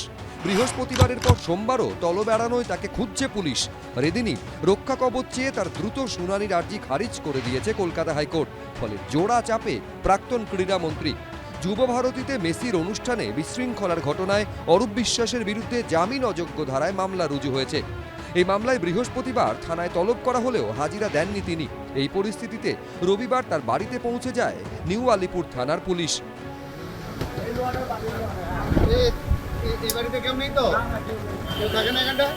পুলিশের দাবি, শারীরিক অসুস্থতার কথা জানিয়ে সময় চাইলেও কোনো মেডিকেল সার্টিফিকেট জমা দেননি অরূপ বিশ্বাস। রবিবার বাড়িতে গিয়েও তার খোঁজ মেলেনি। এই অবস্থায় অরূপ বিশ্বাসের বাড়ির দরজায় নোটিশ টাঙিয়ে দেয় পুলিশ। সোমবার সকাল 11টার মধ্যে বিধাননগর দক্ষিণ থানায় হাজির হওয়ার জন্য নির্দেশ দেওয়া হয় তাকে। কিন্তু এদিনও থানায় হাজিরা দেননি অরূপ বিশ্বাস। উল্টে গ্রেফতারির আশঙ্কায় কলকাতা হাইকোর্টে রক্ষা কবচ চেয়ে আবেদন জানান প্রাক্তন ক্রীড়ামন্ত্রী। পালিয়ে আর যাবেন কোথায়? আগে তো সুরুচি সঙ্গে থাকতেন, এখন পালিয়ে আর কত দূর যাবেন? প্রচুর সম্পত্তি করেছেন এই ভারতবর্ষে, মানে পশ্চিমবঙ্গে। সেই সম্পত্তির মায়া ত্যাগ করে তো বেশি দিন ঘুরে বেড়াতে পারবেন না, ফিরে তো আসতেই হবে। এই পরিস্থিতিতে সোমবার অরূপ বিশ্বাসের দ্রুত শুনানির আর্জি খারিজ করে কলকাতা হাইকোর্টের বিচারপতি সৌগত ভট্টাচার্য বলেন, শুনানি হবে নিয়ম মেনে। এই ধরনের মামলাকে এভাবে অগ্রাধিকার দেওয়া যায় না। গ্রেফতারির আশঙ্কা থাকলে আগাম জামিনের আবেদন করার পরামর্শ দেন বিচারপতি। সূত্রের খবর, তাকে খুঁজছে পুলিশ। এরপর কি হবে? কি হবে একদা রাজ্যের হেভিওয়েট ক্রীড়ামন্ত্রীর? সৌভিক মজুমদার, ময়ূখ ঠাকুর চক্রবর্তী, রঞ্জিত সাউ, এবিপি আনন্দ। এখনো 1.5 মাস হয়নি, তার মধ্যে মানে দেখুন সুমনা, মানে যে তদন্তটা অরূপ বিশ্বাসের বিরুদ্ধে হচ্ছে, এটা একটা আইনের পথে চলছে, কিন্তু সারা পশ্চিমবাংলার মানুষের কিন্তু মাথা হেট হয়ে গেছিল। এমন একটা বিষয় যে পশ্চিমবাংলাকে ভারতবর্ষের ফুটবলের মক্কা বলা হয়, আমাদের গর্বের জায়গা ফুটবল, এবং সেই মেসিকে এনে যেভাবে ক্ষমতার অপব্যবহার করা হয়েছিল এবং যে ঘটনাগুলো পরপর ঘটেছিল একজন প্রভাবশালী মানে বলে তিনি, মানে এটা কিন্তু সত্যি বলতে হয়তো উনি কাঠগড়ায় দাঁড়াবেন, উনি হয়তো শেষ পর্যন্ত ওনার শাস্তি হবে, কিন্তু যে ক্ষতিটা বাঙালির জন্য হয়ে গেছে, যে ইমেজটা আমাদের নষ্ট হয়েছিল, সেটা কিন্তু ফিরে আসা যায়নি। মমতা বন্দ্যোপাধ্যায় কিন্তু তারপরে ওইরকম একটা ঘটনার পরেও তদন্তটা কিন্তু এগিয়ে নিয়ে যাননি। একটা সাজানো তদন্ত কমিটি তৈরি করেছিলেন বটে, এবং সামান্যতম কিন্তু উদ্যোগ নেননি যে ঠিক আছে আমি প্রবলেমটাকে লোকেট করি, যারা দায়ী তাদেরকে শাস্তির ব্যবস্থা করি। শেষ পর্যন্ত পাপ যে বাপকেও ছাড়ে না। আজকে জনতার রায়ে যখন ক্ষমতাচ্যুত হয়েছেন এই প্রভাবশালীরা, যাদেরকে ঘিরে থাকতো, এখন মানে মৌমাছির মতন ঘিরে থাকতো, আজকে লক্ষ্য করুন প্রত্যেকে ফেসবুকে আমি দেখছি দিচ্ছে, সোশ্যাল মিডিয়াতে দিচ্ছে, না আমি তো এমনি এমনি যেতাম, আমি তো ছিলামই না, আমি তো ভাইফোঁটার টিকাই দিতাম না, উনি আমাকে ডেকেছে, সৌজন্য দেখাতে গেছি। একজন আবার দেখি যে ইয়েতে গাড়িতে বসে বসে করছে, ভিডিও করছে যে আমি তো সৌজন্যর জন্য যেতাম। সৌজন্য করা কি অন্যায়? আরে বাবা, তোমরা দিনের পর দিন এই ধরনের প্রভাবশালীদেরকে ব্যবহার করেছো, প্রভাবশালীদের ব্যবহার করে তোমরা মানে কোথাও কাজ জুগিয়েছো, কোথাও বিভিন্ন প্রোগ্রাম জুগিয়েছো, কোথাও তাদেরকে ব্যবহার করে তোমাদের ব্যবসা বাণিজ্য বাড়িয়েছো। দিনের পর দিন তোমরা এই ধরনের প্রভাবশালীকে ব্যবহার করেছো, আর প্রভাবশালী তোমাদেরকে ব্যবহার করেছে তার নিজের প্রতিপত্তি তৈরি করবার জন্য। বেশ, আমি এই ব্যবহারের কথা এইখানে আসব, যে এই গোটা সম্পর্কগুলো যে কিভাবে চুরমার হয়ে গেল শুধু 1 মাসে, 1.5 মাসও হয়নি এখনো, 4 তারিখ আর আজকে হচ্ছে 8 তারিখ, তার মধ্যে ভাবুন ভাঙড়ে যে তৃণমূলের সাম্রাজ্য ছিল সেটা ভাঙলো, ফলতায় আজকে জাহাঙ্গীর গ্রেফতার হয়েছে, কিন্তু কথা হলো জাহাঙ্গীরের সেই সাম্রাজ্য যেভাবে গড়ে উঠেছিল, আমি কোনো দিন জনরোষ, আইন হাতে নেওয়া তাকে সমর্থন করি না, আজও করব না, কিন্তু আমি বলছি কত দ্রুত এই স্বৈরাচারী শাসকের পতন হলো। আজকে যে ছবিটা দেখা গেল ভাঙচুরের, সেটা নিন্দা করেও বলতে হবে যে ভয়ঙ্কর অন্যায়ের রাজত্ব চলেছিল ফলতায়। আজকে সাধারণ মানুষ কিন্তু কোথাও একটা রুখে দাঁড়ালেন। একদিকে গ্রেফতার অভিষেক বন্দ্যোপাধ্যায় ঘনিষ্ঠ জাহাঙ্গীর খান, একদা ফলতার শেষ কথা জাহাঙ্গীর পালানোর সময় ধরা পড়লেও পুলিশের হাতে। আর অন্যদিকে সোমবার সই জালিয়াতি কাণ্ডের তৃতীয়বার অভিষেক বন্দ্যোপাধ্যায়কে নোটিশ দিল সিআইডি। এখন অব্দি একবারও অভিষেক বন্দ্যোপাধ্যায় সিআইডির কাছে হাজিরা দেননি, কিন্তু খেল খতম হয়ে গেল তার ঘনিষ্ঠ পুষ্পার। প্রায় 2.5 সপ্তাহের লুকোচুরির পর ভারত নেপাল সীমান্ত থেকে জাহাঙ্গীর খানকে পাকড়াও করল রাজ্য পুলিশের এসটিএফ। ফলতাবাসী খুশি, যেভাবে ভয়ঙ্কর সন্ত্রাস চালিয়েছিল 15 বছর ধরে, আগামী দিনে চাইবো অভিষেক ব্যানার্জিও অ্যারেস্ট হোক। 1 জুন হাজিরা এড়ানোয় অভিষেক বন্দ্যোপাধ্যায়কে তলব করে সিআইডি। ইন্ডি জোটের বৈঠকের জন্য সোমবার দিল্লিতে ছিলেন অভিষেক বন্দ্যোপাধ্যায়। সোমবার হাজিরা না দেওয়ায় তার কালীঘাটের বাড়িতে গিয়ে ফের নোটিশ দেয় সিআইডি। মঙ্গলবার বিকেল 5টার মধ্যে অভিষেক বন্দ্যোপাধ্যায়কে হাজিরা দিতে বলা হয়েছে ভবানী ভবনে। প্রথম নোটিশে হাজিরা দেননি অভিষেক বন্দ্যোপাধ্যায়, দ্বিতীয় নোটিশে হাজিরা দেননি অভিষেক বন্দ্যোপাধ্যায়, তৃতীয় নোটিশ সিআইডির তরফ থেকে সার্ভ করা হলো। এবং এই যে নোটিশ দেওয়া হলো, সেই নোটিশ যখন দেওয়া হয়েছে সেটি একটি কপি তারা রিসিভ করে নিয়েছেন এবং একটি কপি অভিষেক বন্দ্যোপাধ্যায়ের জন্য তিনি তার বাড়িতে কিন্তু তারা দিয়ে দিয়েছেন। এখন দেখার বিষয় এই সই কাণ্ডে অভিষেক বন্দ্যোপাধ্যায়ের তৃতীয় যে নোটিশ, সেই নোটিশে সাড়া দিয়ে তিনি উপস্থিত থাকেন কিনা। এদিকে সোমবারই রাজ্য পুলিশের এসটিএফ গ্রেফতার করেছে অভিষেক বন্দ্যোপাধ্যায়ের ঘনিষ্ঠ তৃণমূল নেতা জাহাঙ্গীর খানকে। ক্রাউন প্রিন্সকে 1,68,000 ভোট পাইয়ে দিয়েছে। জাহাঙ্গীরের বিরুদ্ধে ব্যবস্থা নিতে গেলে অনেক সমস্যা থাকতে পারে, এরকম অনেকে বলছে যে জাহাঙ্গীর যদি মুখ খোলে তাহলে খুব কেলেঙ্কারি হতে পারে। যেমনটা জানা যাচ্ছে যে নেপাল এবং বাংলাদেশ সীমান্ত, সেই জায়গায় কিন্তু আজকে এসটিএফ এর টিম ডায়মন্ড হারবার জেলা পুলিশকে সঙ্গে করে নিয়ে তারা হানা দেয় এবং সেখানে হানা দিয়ে তারা খবর পায় জাহাঙ্গীর খান নানা সময় নেপালে তার যাতায়াত ছিল এবং সেই মতো নেপালে তার একটা কানেকশন রয়েছে এবং সে একটা ঘর ভাড়া নেয়। সেই ঘর ভাড়া নিয়ে থাকতে শুরু করে, তার পরিবারকে সঙ্গে করে, তার স্ত্রীকে নিয়ে, সন্তানকে নিয়ে, এমনকি সন্তানকে নেপালের স্কুলে ভর্তি করে দিয়ে পাকাপাকিভাবে নেপালেই থেকে যাওয়ার পরিকল্পনা ছিল। জাহাঙ্গীর খানের জালে ধরা পড়ার খবর চাউর হতেই এভাবেই ক্ষোভ বিক্ষোভ রোষ আঁচড়ে পড়ল তার বাড়ি, পার্টি অফিস এবং গাড়িতে। জাহাঙ্গীর মতো নটোরিয়াস ক্রিমিনাল যে অ্যারেস্ট হয়েছে, আমরা ফলতাবাসী খুব খুশি। হিংস্র জন্তুকে যেভাবে মারা হয় সেইভাবে আমাকে লাঠিপেটা করলো। এই হাতটা 3টে টুকরো হয়েছে, এই হাতটা, এই আঙুলটা এখনো সোজা হয় না, এখন শান্তি ফিরে পেয়েছি। গাড়ি বাড়ির পাশাপাশি জাহাঙ্গীর খানের দলীয় কার্যালয়ে চলে ভাঙচুর। ফলতার স্বঘোষিত পুষ্পা জাহাঙ্গীর খান গ্রেপ্তার হওয়ার পর তার যে শ্রীরামপুরের যে পার্টি অফিস, মূল পার্টি অফিস, যেখান থেকে বসে ফলতার মানুষের অভিযোগ যে 15 বছর ধরে অত্যাচার চালিয়েছেন, সেই পার্টি অফিস কার্যত জনরোষ আছড়ে পড়ল। জাহাঙ্গীরের পার্টি অফিস থেকে টেনে বের করা হয় ত্রাণের প্রচুর জিনিস।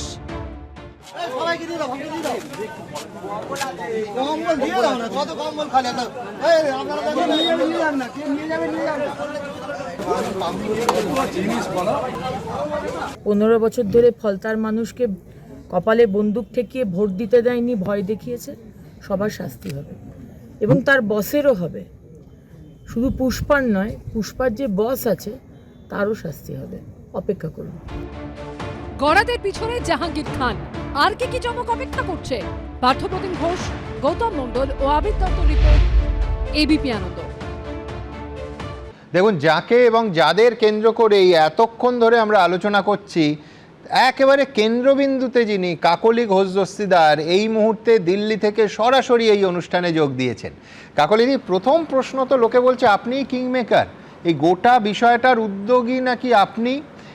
আমার প্রথম প্রশ্ন আপনার কাছে যে এই বিজেপির কার্যত এনডিএকে সাপোর্ট করার সিদ্ধান্তটা এটা কবে নিলেন এবং এই প্রক্রিয়াটা যদি বলেন। দেখুন, আমি তো বহুদিন ধরে রাজনীতির সঙ্গে যুক্ত, আপনি জানেন। একদম, টু বি ভেরি স্পেসিফিক, প্রায় 42 বছর আমি মমতা বন্দ্যোপাধ্যায়ের সঙ্গে কাজ করছি। আমি কিন্তু আজকে আসিনি এবং 2011-র পরেও সুখের পায়রার মতন আসিনি। উনি 84 সালে যখন প্রথম যাদবপুর লোকসভায় দাঁড়িয়েছেন, তখনও কর্মী হিসেবে কাজ করেছি এবং তারও আগের থেকে ওনার সঙ্গে আমার পরিচয়। 2011-র আগে যতগুলো আন্দোলন হয়েছে বাংলার মানুষের স্বার্থে, কৃষকের স্বার্থে, সিঙ্গুর বলুন, নন্দীগ্রাম বলুন, গড়বেতা বলুন, চমকাইতলা বলুন, নেতাই বলুন, সব জায়গাতেই আমি ওনার পাশে ছিলাম, মার খেয়েছি, হাসপাতালে গেছি। উনি মরতে মরতে বেঁচে গেছেন, ওনাকে কোনো ডাক্তার তখন ভর্তি করতে চাননি। তখন কিন্তু উনি সুদর্শন ঘোষ দস্তিদারের আন্ডারে চিকিৎসারত ছিলেন। আমি সারা রাত ওনার পালস ধরে বসে থাকতাম। তাই যারা আজকে টুইটারে লিখছে যে আমি নাকি বিশ্বাসঘাতক, তারা বোধহয় তখন জন্মায়নি। হ্যাঁ, আর আমি 5খানা নির্বাচনে লড়াই করেছিলাম উনি বলেছিলেন বলে। 96 থেকে শুরু করে কখনো তৎকালীন মুখ্যমন্ত্রী, কখনো স্বরাষ্ট্রমন্ত্রী, কখনো মেয়র, কখনো চিফ হুইপের বিরুদ্ধে বামফ্রন্টে মার খেয়েছি, সেখানে আটকে রেখেছে রাত্রির বেলা, তবু লড়াই কিন্তু ছাড়িনি, লড়াই ময়দানে ছিলাম। কেননা আমার একটা রাজনৈতিক পারিবারিক একটা পরিচয় আছে। একদম কাকলিদি, সেই জন্যই আপনি মানবেন আপনাকে নিয়ে অনেকের বিস্ময় এত বেশি যে আপনি 4 দশকেরও বেশি সময় ধরে মমতা বন্দ্যোপাধ্যায়ের সঙ্গে রাস্তায় রাজনীতি করেছেন। আপনি এমপি হওয়ার আগে অন্তত 22 বছর একেবারে বিরোধী হিসেবে, এবং বিরোধী মানে রাস্তায় আন্দোলন করেছেন কাঁধে কাঁধ মিলিয়ে মমতা বন্দ্যোপাধ্যায়ের সঙ্গে। সেখানে আপনি মমতা বন্দ্যোপাধ্যায়ের, আপনারা দুজনেই এই মুহূর্তে দিল্লিতে আছেন, সেখানে আপনি 20 জনকে লিড করছেন, লোকে বলছে সংখ্যাটা নাকি আরও বাড়তে পারে। সেইখানে আপনার সরে যাওয়াটা, আপনার এই বেসিক এনডিএকে সমর্থন এবং তার আগে থেকে দল নিয়ে ক্ষোভ, প্রকাশ্যে ক্ষোভ, একাধিকবার ক্যামেরার সামনে আপনি বলেওছেন, এইটা এই জন্যই বিস্ময়। তার কারণ আপনি তো অন্য কেউ নন যারা 2011 সালের পরে এসছে। এমন কি হলো যাতে ওই 22 বছরের আন্দোলন যার সঙ্গে করলেন আজকে এই মুহূর্তে আর তার সঙ্গে নেই, একেবারে অন্য মেরুতে গিয়ে সমর্থন দিচ্ছেন? কি হলো? আরজিকরের মতন হিংস্র ঘটনা, এরকম অমানবিক ঘটনা আমি আমার জীবনে দেখিনি, বা সারা পৃথিবীতে কোথাও ঘটেছে বলে জানি না। আমার তো সারা পৃথিবী ঘোরা আছে, শিক্ষাঙ্গন দেখা আছে, এবং আরজিকরে আমার পড়া আছে। একজন ডাক্তার মেয়ে কর্মরত অবস্থায় তার নিজের কাজের জায়গায় নৃশংসভাবে ধর্ষিতা এবং খুন হলেন, আর প্রমাণ লোপাটের জন্য একটা ফ্লোরের দেয়াল ভেঙে দেওয়া হলো। এরকম ঘটনা কিন্তু সচরাচর পৃথিবীর ইতিহাসে নেই। এটা বলতে পারেন সবচেয়ে বেশি মানসিক একটা ধাক্কা খাওয়ার জায়গা।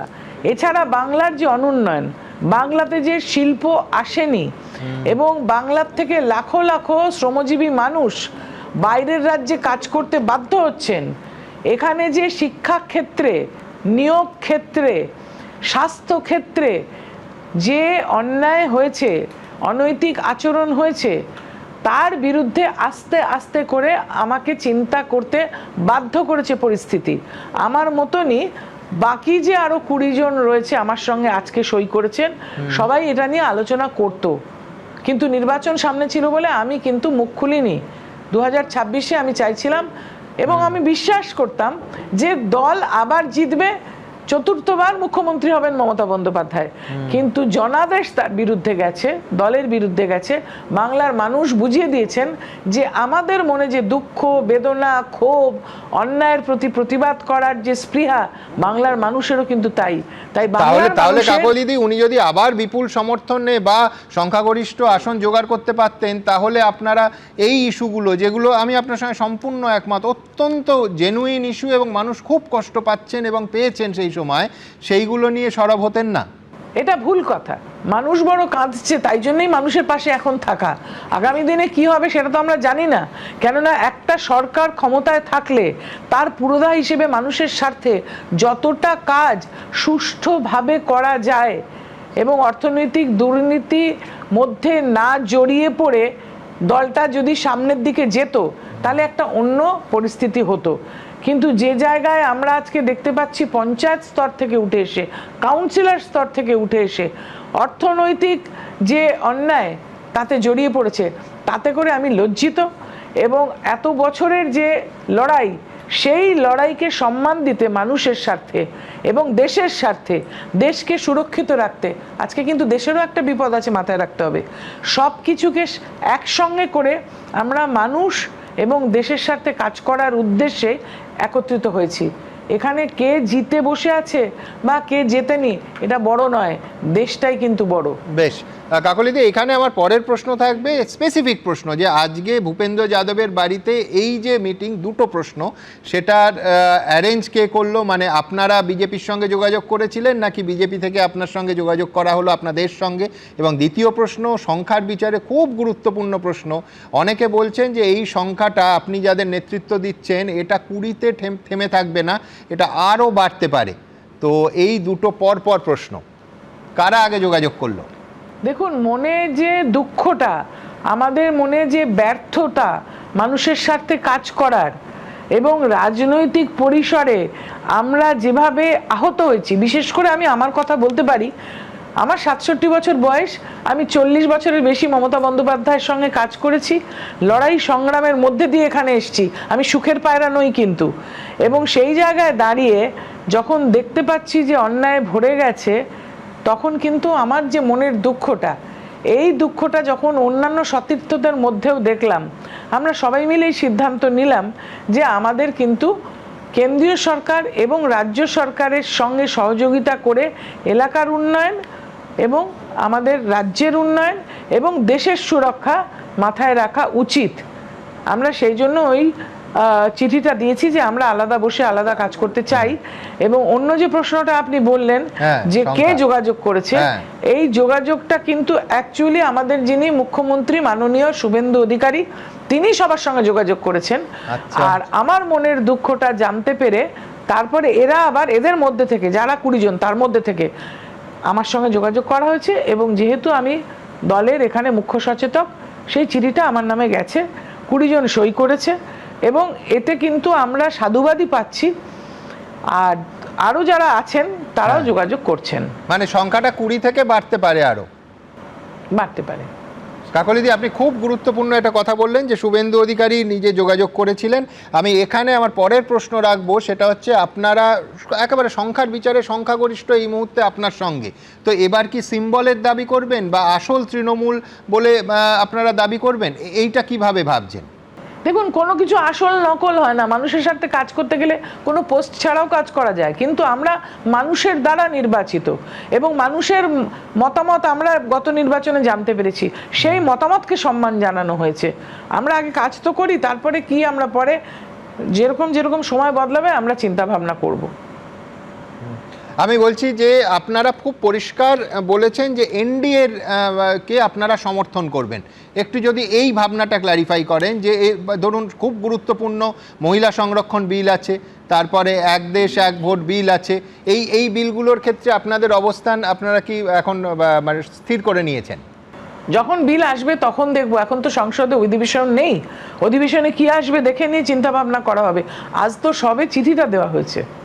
বেশ, মমতা বন্দ্যোপাধ্যায় নাম না করে কোনো সংসদ বলে, অনেকে বলছেন কোনো সংসদ বলে আপনাকেই মিন করা হয়েছে, এই রকম ইঙ্গিত করেছিলেন যে আপনি আপনার পুত্র জন্য টিকিট চেয়েছিলেন, সেটা পাননি, সেই জন্য আপনি অভিমানী। কি উত্তর দেবেন আপনি? আমি কোনো টিকিট চাইনি।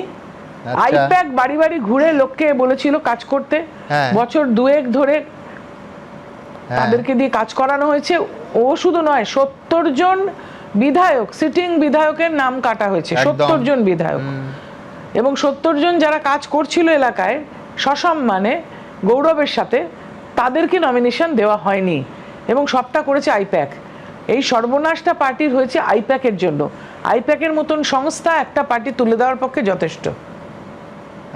এই আজকে যেখানে দাঁড়িয়ে আছে, আপনি বারবার বললেন যে সুখের পায়রা নন, আপনাকে যদি বলি যে আইপ্যাক বেশি দায়ী না অভিষেক বন্দ্যোপাধ্যায় এবং এই আইপ্যাক কে যারা এনেছেন তারা বেশি দায়ী, আপনি কি বলবেন পার্টি তুলে দেওয়ার জন্য?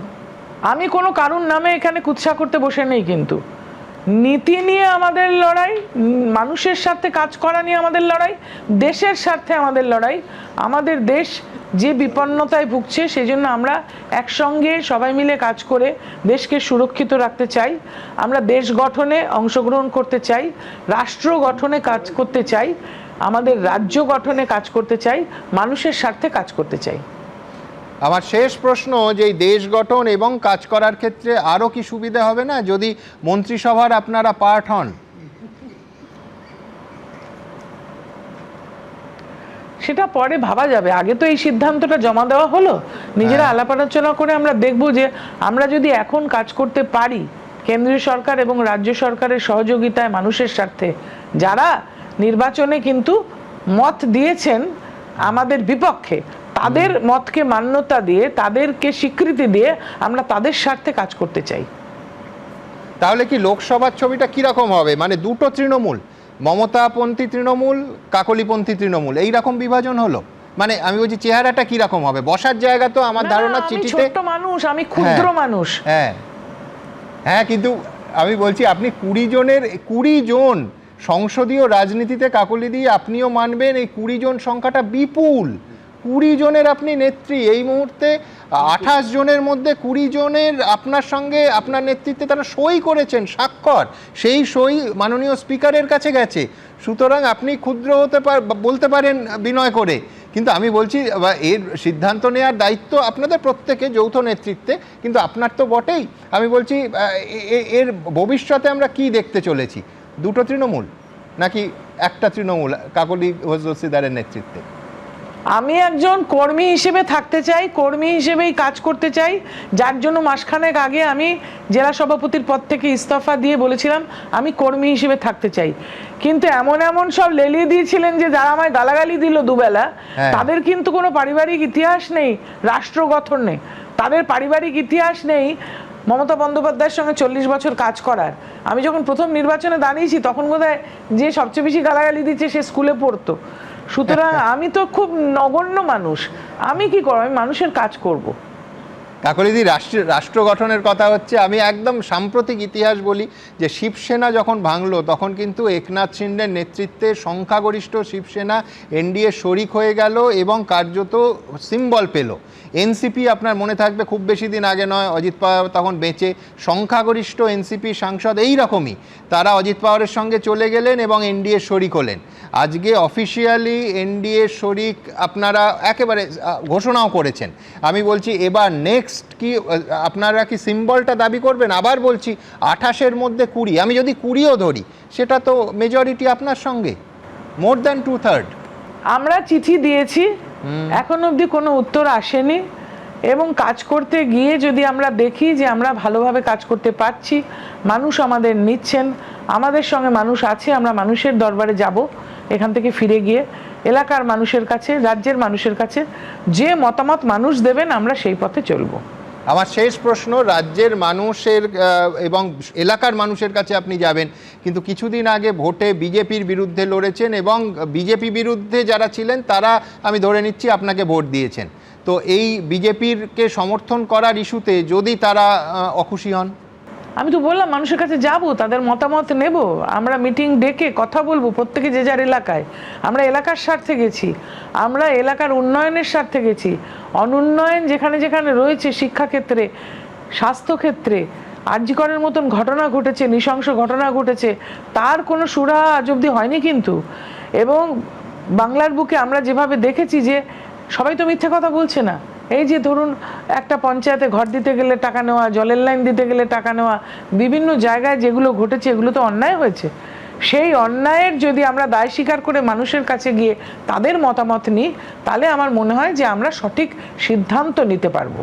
কাকলিদি, একটা ব্যক্তিগত অনুষঙ্গ, আপনি আরজিকরের কথা বলছেন, আমার মনে আছে দুটো, একটা যুক্তিতক্ক এবং এই স্টুডিওর ঘণ্টাখানেকের শোতে দলের প্রতিনিধি হিসেবে আপনি এসেছিলেন এবং তখন আপনার বক্তব্যর এমন কিছু বক্তব্য ছিল যেটা দল কিন্তু সহজভাবে নেয়নি এবং আপনিও যেটা মনে করেছিলেন সেটা হয়তো সম্পূর্ণ বলতে পারেননি।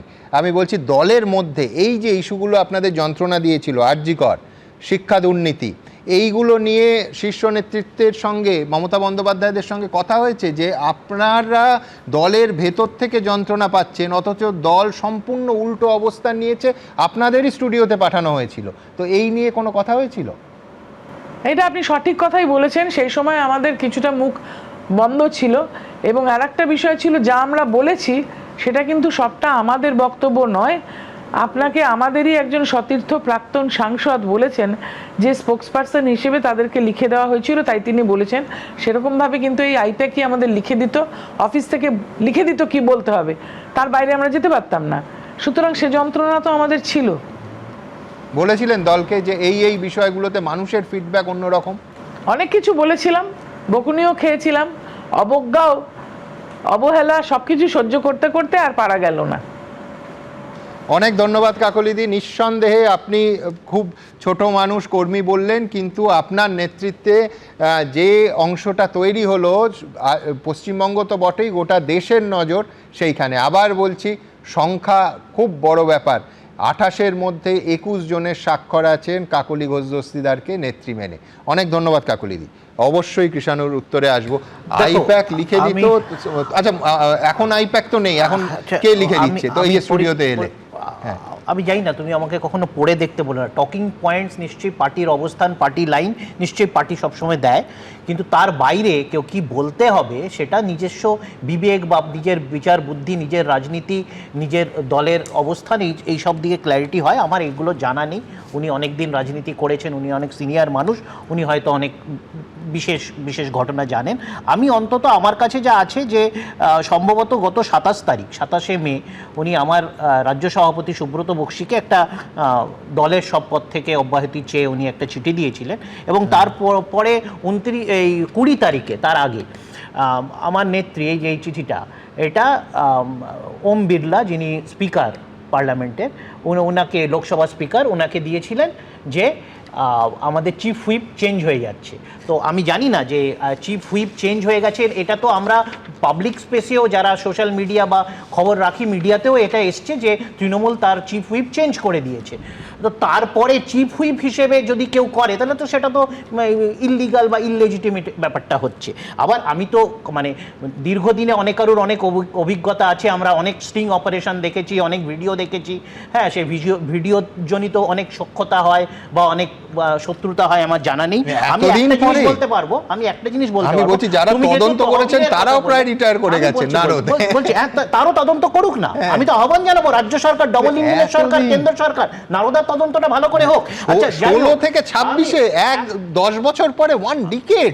আমি বলছি, আরে অভিযোগটা তো তৃণমূল কংগ্রেস করেনি, উনি যাকে এখন সমর্থন জানাচ্ছেন সেই দলেরই করেছিল। যাই হোক, তহবিলের কথা যেহেতু তুমি বললে, তৃণমূলের তহবিল হচ্ছে যেই প্রায় 2.5 কোটি ভোট তৃণমূল পেয়েছে, এবং যদি মানুষের নাম অযাচিতভাবে কাটা না হতো তাহলে প্রায় 3 কোটি মানুষের, 3 কোটি মানুষ হচ্ছে তৃণমূলের তহবিল। তারা নেত্রীর সাথে ইনারা একটা করে কর্মী সভা ডাকুক নিজের নিজের এলাকাতে, দেখি কত কর্মী সভা বিজেপির সাপোর্ট ছাড়া জড়ো করতে পারে। ফান্ডে আছে প্রায় 2000 কোটি টাকা, কিন্তু বলছে যে আসল পুঁজি হচ্ছে মানুষ। সে হতেই পারে। শুনুন, আমি তিনটে সেন্টেন্স বলবো। একটা হলো আজকের এন্টার এই ভাঙনে লাভ বিজেপির হয়েছে ন্যাশনাল লেভেলে, এবং আমি আপনাকে ভেতর থেকে খবরটা বলছি যে অমিত শাহর সরাসরি সমর্থন ছিল, শুভেন্দু অধিকারীর উপর অ্যাসাইনমেন্ট ছিল, এই পুরো ব্যাপারটা বললেন যে শুভেন্দু অধিকারী ফোন করেছিলেন। আচ্ছা, দ্বিতীয় যে বিষয়টা আপনাকে বলতে চাই সেটা হলো যে মমতা বন্দ্যোপাধ্যায়ের কাছে কিন্তু অপশন এখন খুব কম।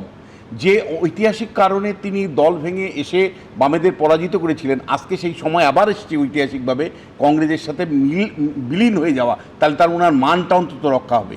থার্ড যেটা বলছি, আমি নিশ্চিত, আমি সুমনদা, যে এই যে তৃণমূল কংগ্রেস, এটা যদি 1%ও ভোট পায়, সেটাও কিন্তু মমতা বন্দ্যোপাধ্যায়ের দিকে তাকিয়েই ভোটটা হয়, কাকুলি দেবীর দিকে তাকিয়ে হয় না।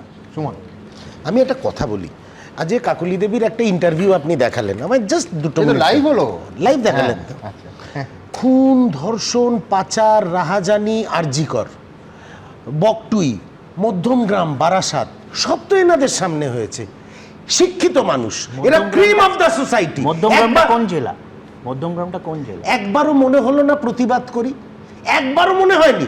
আজ কামদুনি, আজ যখন দল ক্ষমতার বাইরে চলে গেল, এরা হচ্ছে রাজনীতির সেই স্বার্থান্বেষী শ্রেণী যারা ক্ষমতার সঙ্গেই শুধু থাকতে জানে, ক্ষমতার বাইরে থাকতে জানে না। 2 নম্বর একটা কথা বলি, দেখুন মমতা বন্দ্যোপাধ্যায় হেরে গেছেন। 1977 সালে সিদ্ধার্থ শঙ্কর রায় হেরেছিলেন, 2011 সালে বুদ্ধবাবু হেরেছিলেন। কখনো দেখেছেন মানুষ তাদের পিছনে পচা ডিম নিয়ে ছুটছে, রাস্তায় কোথাও গেলে চোর চোর চোর চোর বলছে? আমি বলছি বামফ্রন্টে, সুমন, এখানে আরেকটা কথা প্যারালালি বলতে হবে। একজন নেতার নাম বলো যার বাড়ি থেকে গোপন কুঠরি বেরোচ্ছে, যার বাড়ি থেকে ত্রাণের মাল বেরোচ্ছে। আমি বলছি তফাৎটা কি ভয়ঙ্কর। আপনার কথা সূত্র ধরেই বলছি। দেখুন মমতা বন্দ্যোপাধ্যায় হেরে গেছে, এটা গণতান্ত্রিক পরিসরে হার জিত আছে। রাজীব গান্ধীও হেরেছিলেন, ইন্দিরা গান্ধীও হেরেছিলেন, অনেক বড় বড় নেতারা হেরেছেন, আবার কামব্যাক করেছেন, তাদের এই পরিস্থিতি ফেস করতে হয়নি। কিন্তু মমতা বন্দ্যোপাধ্যায়ের হারের জন্য লজ্জা পাওয়া উচিত হয়নি। লজ্জা কোথায় পাওয়া উচিত হয়েছিল জানেন? যখন আমার শহর কলকাতায়, আমার বাংলায় এখনো ফুটপাতে অভুক্ত শিশুরা শুয়ে থাকে, সেই জায়গায় দাঁড়িয়ে তৃণমূল নেতাদের কলেজের ইউনিয়ন রুম থেকে বান্ডিল বান্ডিল নোট উই পোকায় খেয়ে নিচ্ছে, সেইটা যখন বেরোয়, আমি শিওর মানে রুচির কারণে সুমন যোগ করলো না, আমারও যোগ করতে খারাপ লাগছে। আমি খাট বিছানা ইউনিয়ন রুমে কেন থাকবে আমি সেসব বাদ দিচ্ছি, কিন্তু গোপন কুঠরি এবং সরকারি স্ট্যাম্প নেওয়া, মানে বাড়ি সমান ঘর সমান শুধু ত্রাণ সামগ্রী বেরোচ্ছে এক এক নেতার অফিস আর বাড়ি থেকে, এ কোথা থেকে আসে? আমি বলছি এইখানে ছবি দেখাবো আরেক গোপন কুঠরিয়া যে সামনে এসছে, তবে তার মধ্যে দুর্ভাগ্যবশত আমাদের কাছে, পুলিশের কাছেও নেই, আমাদের কাছেও নেই যে কি ছিল, কি পাওয়া যাবে, তার কারণ সেই লকটা খোলা যায়নি। দেখুন, রাজ্যে পালাবদলের পর কার্যত ভেঙে চুরে গুঁড়িয়ে গেছে বিশ্বাস ব্রাদার্সের সাম্রাজ্য। মেসি কাণ্ডে অরূপ বিশ্বাসকে খুঁজছে পুলিশ। আগে গ্রেফতার হয়েছেন ভাই স্বরূপ বিশ্বাস। সোমবার স্বরূপের ফ্ল্যাটে তল্লাশি চালানো পুলিশ। হদিশ মিলল ডিজিটাল লক লাগানো গোপন ঘরে। স্বরূপ বিশ্বাসের বাড়িতে দীর্ঘক্ষণ ধরে তাকে নিয়ে তল্লাশি চালায় কলকাতা পুলিশ, এবং স্বরূপ বিশ্বাসের বিরুদ্ধে যে অভিযোগ উঠেছিল সেই অভিযোগের পরিপ্রেক্ষিতে কিন্তু বেলা 12টা থেকে প্রায় 4টে পর্যন্ত 4 ঘন্টা কলকাতা পুলিশের যারা রয়েছেন, দেখাবো একটা ছবিটা, সেই কলকাতা পুলিশের আধিকারিকরা তারা কিন্তু স্বরূপ বিশ্বাসকে নিয়ে দীর্ঘক্ষণ তার যে শাহপুর কলোনির ফ্ল্যাট, সেই ফ্ল্যাটে তল্লাশি চালায়। তৃণমূল জমানায় টালিগঞ্জের শেষ কথা। প্রাক্তন ক্রীড়ামন্ত্রী অরূপ বিশ্বাসের ভাই ও তৃণমূল নেতা স্বরূপ বিশ্বাসের অঙ্গুলি হেলনেই চলত স্টুডিও পাড়া। রাজ্যে পালাবদলের পর তার বিরুদ্ধে মুখ খুলতে শুরু করেছেন কলাকুশলীরা। একটা কথাই বলে যে তুমি চিঠিটা তুলে নাও, যদি না তোলো তাহলে স্বরূপ বিশ্বাস এবং বাপি মালাকার মিলে কিন্তু তোমাকে মার্ডার করে দেবে। ভাঙচুর চালানো হয়েছে বিশ্বাস ভাইদের সুরুচি সংঘে। স্বরূপ বিশ্বাসের বিরুদ্ধে তোলাবাজি, খুনের চেষ্টা, ভয় দেখানো, অপরাধমূলক ষড়যন্ত্রের অভিযোগে এবং অস্ত্র আইনে একাধিক জামিন অযোগ্য ধারায় মামলা রুজু হয়েছে। বৃহস্পতিবার রাতে গ্রেফতার করা হয় তৃণমূল নেতা স্বরূপ বিশ্বাসকে। সোমবার তাকে নিয়ে তার নিউ আলিপুরের শাহপুর কলোনির ফ্ল্যাটে যায় পুলিশ। কেন্দ্রীয় বাহিনী দিয়ে ঘিরে ফেলা হয় গোটা চত্বর। প্রায় 4 ঘন্টা ধরে স্বরূপ বিশ্বাসের ফ্ল্যাটে তল্লাশি চলে। হদিশ মেলে গোপন একটি ঘরের, কিন্তু সেই ঘরে লাগানো ছিল ডিজিটাল লক।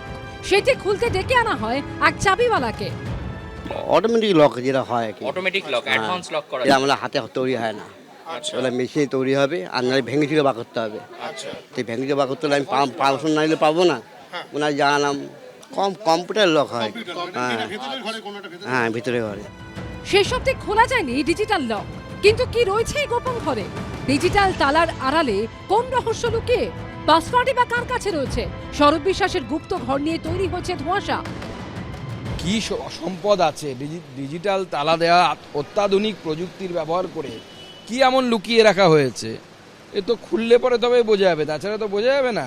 তবে যা মাল মশলা তৃণমূল কংগ্রেসের নেতাদের বাড়ি থেকে বেরোচ্ছে, আগামী দিনে বাংলার যে ফিল্ম ইন্ডাস্ট্রি বা ওয়েব সিরিজ ইন্ডাস্ট্রি খুব ভালো চলবে। টলিউডে একের পর এক ওয়েব সিরিজ তৈরি হবে দেখে নিই।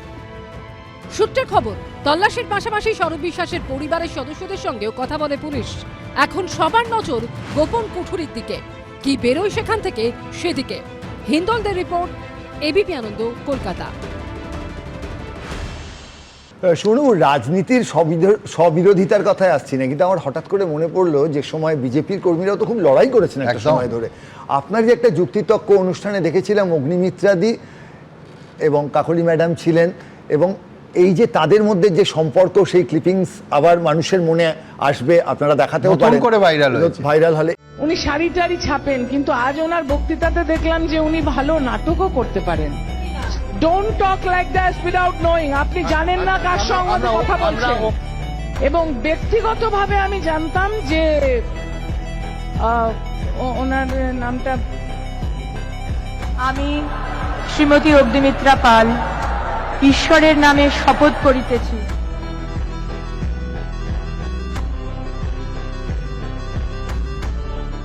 এবার এই যে তারপর এনডিএ বা বিজেপি তারা সামলাবে কি করে এই ব্যাপারটা? অর্থাৎ রাজনীতি তো শুধু নীতির নয়, তার মধ্যে ব্যক্তি ভাবনা, ব্যক্তিদ্বন্দ্ব, এই জায়গাগুলোও তো আসে। সেই জায়গায় কিন্তু আগামী দিনে বিজেপি বা এনডিএ একটা বড় চ্যালেঞ্জের মুখোমুখি হতেও পারে। স্বপনদা, পোস্টপল ভায়োলেন্সের পর যে ধরনের অত্যাচার হয়েছিল তারপরেও আমাদের পরিষদীয় দল বিধানসভায় 2-5 জন গেছে, কিন্তু আমরা অটুট ছিল। কিন্তু যেহেতু তৃণমূল একটা পরিবারবাদী দল, তারা একবার হারলে সেই দলটা যে শেষ হবে এটা প্রত্যেকেই জানতো, এটা নতুন কিছু নয়। তার জন্যই আজকে সর্বত্র ভাঙন, তারা আলাদা জায়গা খুঁজছে, আলাদাভাবে তারা দলকে নতুনভাবে প্রতিষ্ঠা করার চেষ্টা করছে। সেটা মমতা এবং অভিষেকের আমি বলছি প্রকাশ্যে যেখানে সংঘাত হয়েছে সেখানে আপনার তো আপনার দলের নেতা এবং কর্মী এবং নিচুতলার কর্মীদেরও বোঝাতে হবে। নিশ্চয়ই আমরা বোঝাবেন যে যাদের সঙ্গে লড়াই করে তারা, মানে আমি বলছি প্রাণ সংশয় করে জেল খেটে তারা দলটাকে ক্ষমতায় নিয়ে এলো, তারা ভুল বুঝবে না? শোভন, রাজনীতিতে আমরা তো আমাদের শরিক দল হিসেবে যদি ওদেরকে অ্যাকসেপ্ট করে, দিল্লি যদি করে, ওরা শরিক দল হিসেবে যাবে। এরকম ভুরি ভুরি উদাহরণ আছে এনডিএর শরিক দলের মধ্যেও সঙ্গেও আমাদের লড়াই হয়েছে, সরাসরি অনেক রাজ্যে হয়েছে। তো এখানে হয়তো ওদের সঙ্গে আমাদের সরাসরি লড়াই হবে, সেটাও হতে পারে। কি হবে এটা তো কেন্দ্রের আমাদের অনেকে বলছে যে মন্ত্রিসভা শিগগিরই সম্প্রসারিত হবে, আবার মানে অন্যরকম ছবি দেখবো না তো, যে এই 20 জনের মধ্যে 2 জন মন্ত্রী বা প্রতিমন্ত্রী হলেন। হতেই পারে, অবশ্যই কি আছে, হ্যাঁ শরিক দল তো হতেই পারে, কোনো অসুবিধা নেই, অবশ্যই কি আছে। আচ্ছা বেশ বেশ বেশ, আমি সব পরিস্থিতিকে গ্রহণ করতে তৈরি আছি। আমাদের আপত্তির জায়গা কোথায়? আমাদের প্রশ্ন হচ্ছে যারা আইন ভাঙলো, যারা চুরি করলো, যে সমস্ত এমএলএ বা সাংসদদের বিরুদ্ধে সরাসরি দুর্নীতির অভিযোগ আছে, তারা প্রোটেকশন পেয়ে গেল না তো? তোমরা সাপোর্ট করার বিনিময়ে, তোমাদের সাপোর্ট করার বিনিময়ে পেয়ে গেল না তো? বিশ্বনাথ, একটাই উত্তর, মমতা ব্যানার্জি তার 15 বছরে ফাইল খুলবো সব আমার কাছে জমা আছে বলে, কেন প্রধানমন্ত্রী বলেছেন সবকা হিসাব হোগা। আর আমরা কিন্তু ক্ষমতায় আসার পর প্রত্যেকের হিসেব করছি। না না, তুমি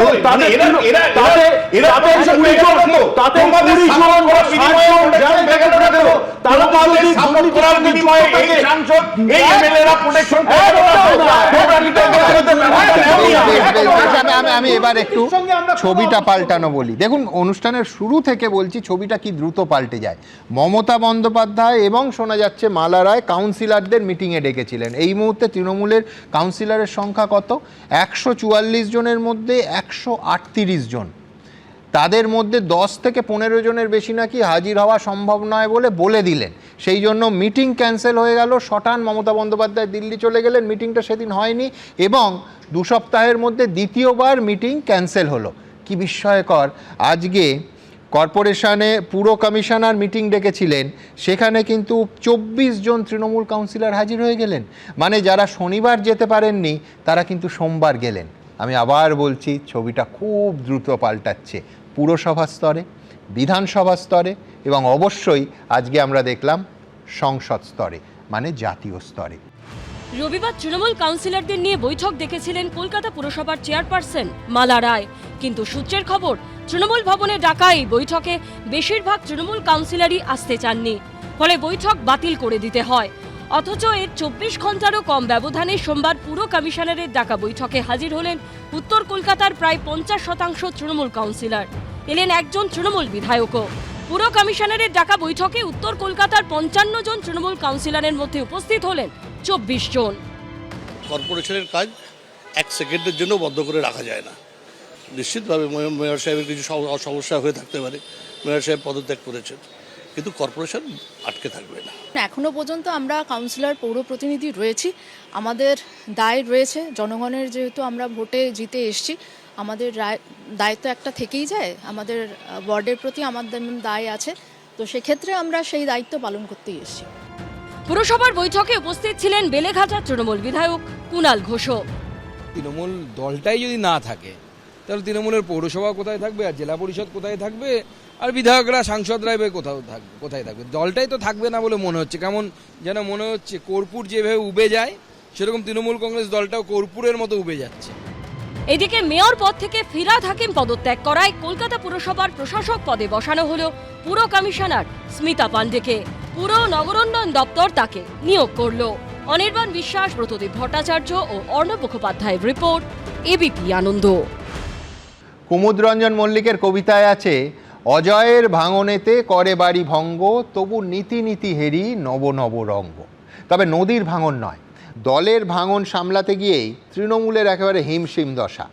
যে তৃণমূল গত 1.5 দশকে একটার পর একটা দল ভাঙিয়েছে, আজ তাদের লোকসভায় ভাঙন, বিধানসভায় ভাঙন, এমনকি একটার পর একটা পুরসভাতেও ভাঙন। কেউ কেউ বলছেন গোটাটাই আসলে কর্মফল, হালের পরিভাষায় যাকে বলে কর্মা। আজ যারা ক্ষমতার জোরে উল্টো দিকে ভাগ বসান, কাল তাদেরই কোণঠাসা হয়ে বলতে হয়, কেস দেবেন না প্লিজ। দেখুন, কেস দেবেন না প্লিজ।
কেস দেবেন না প্লিজ।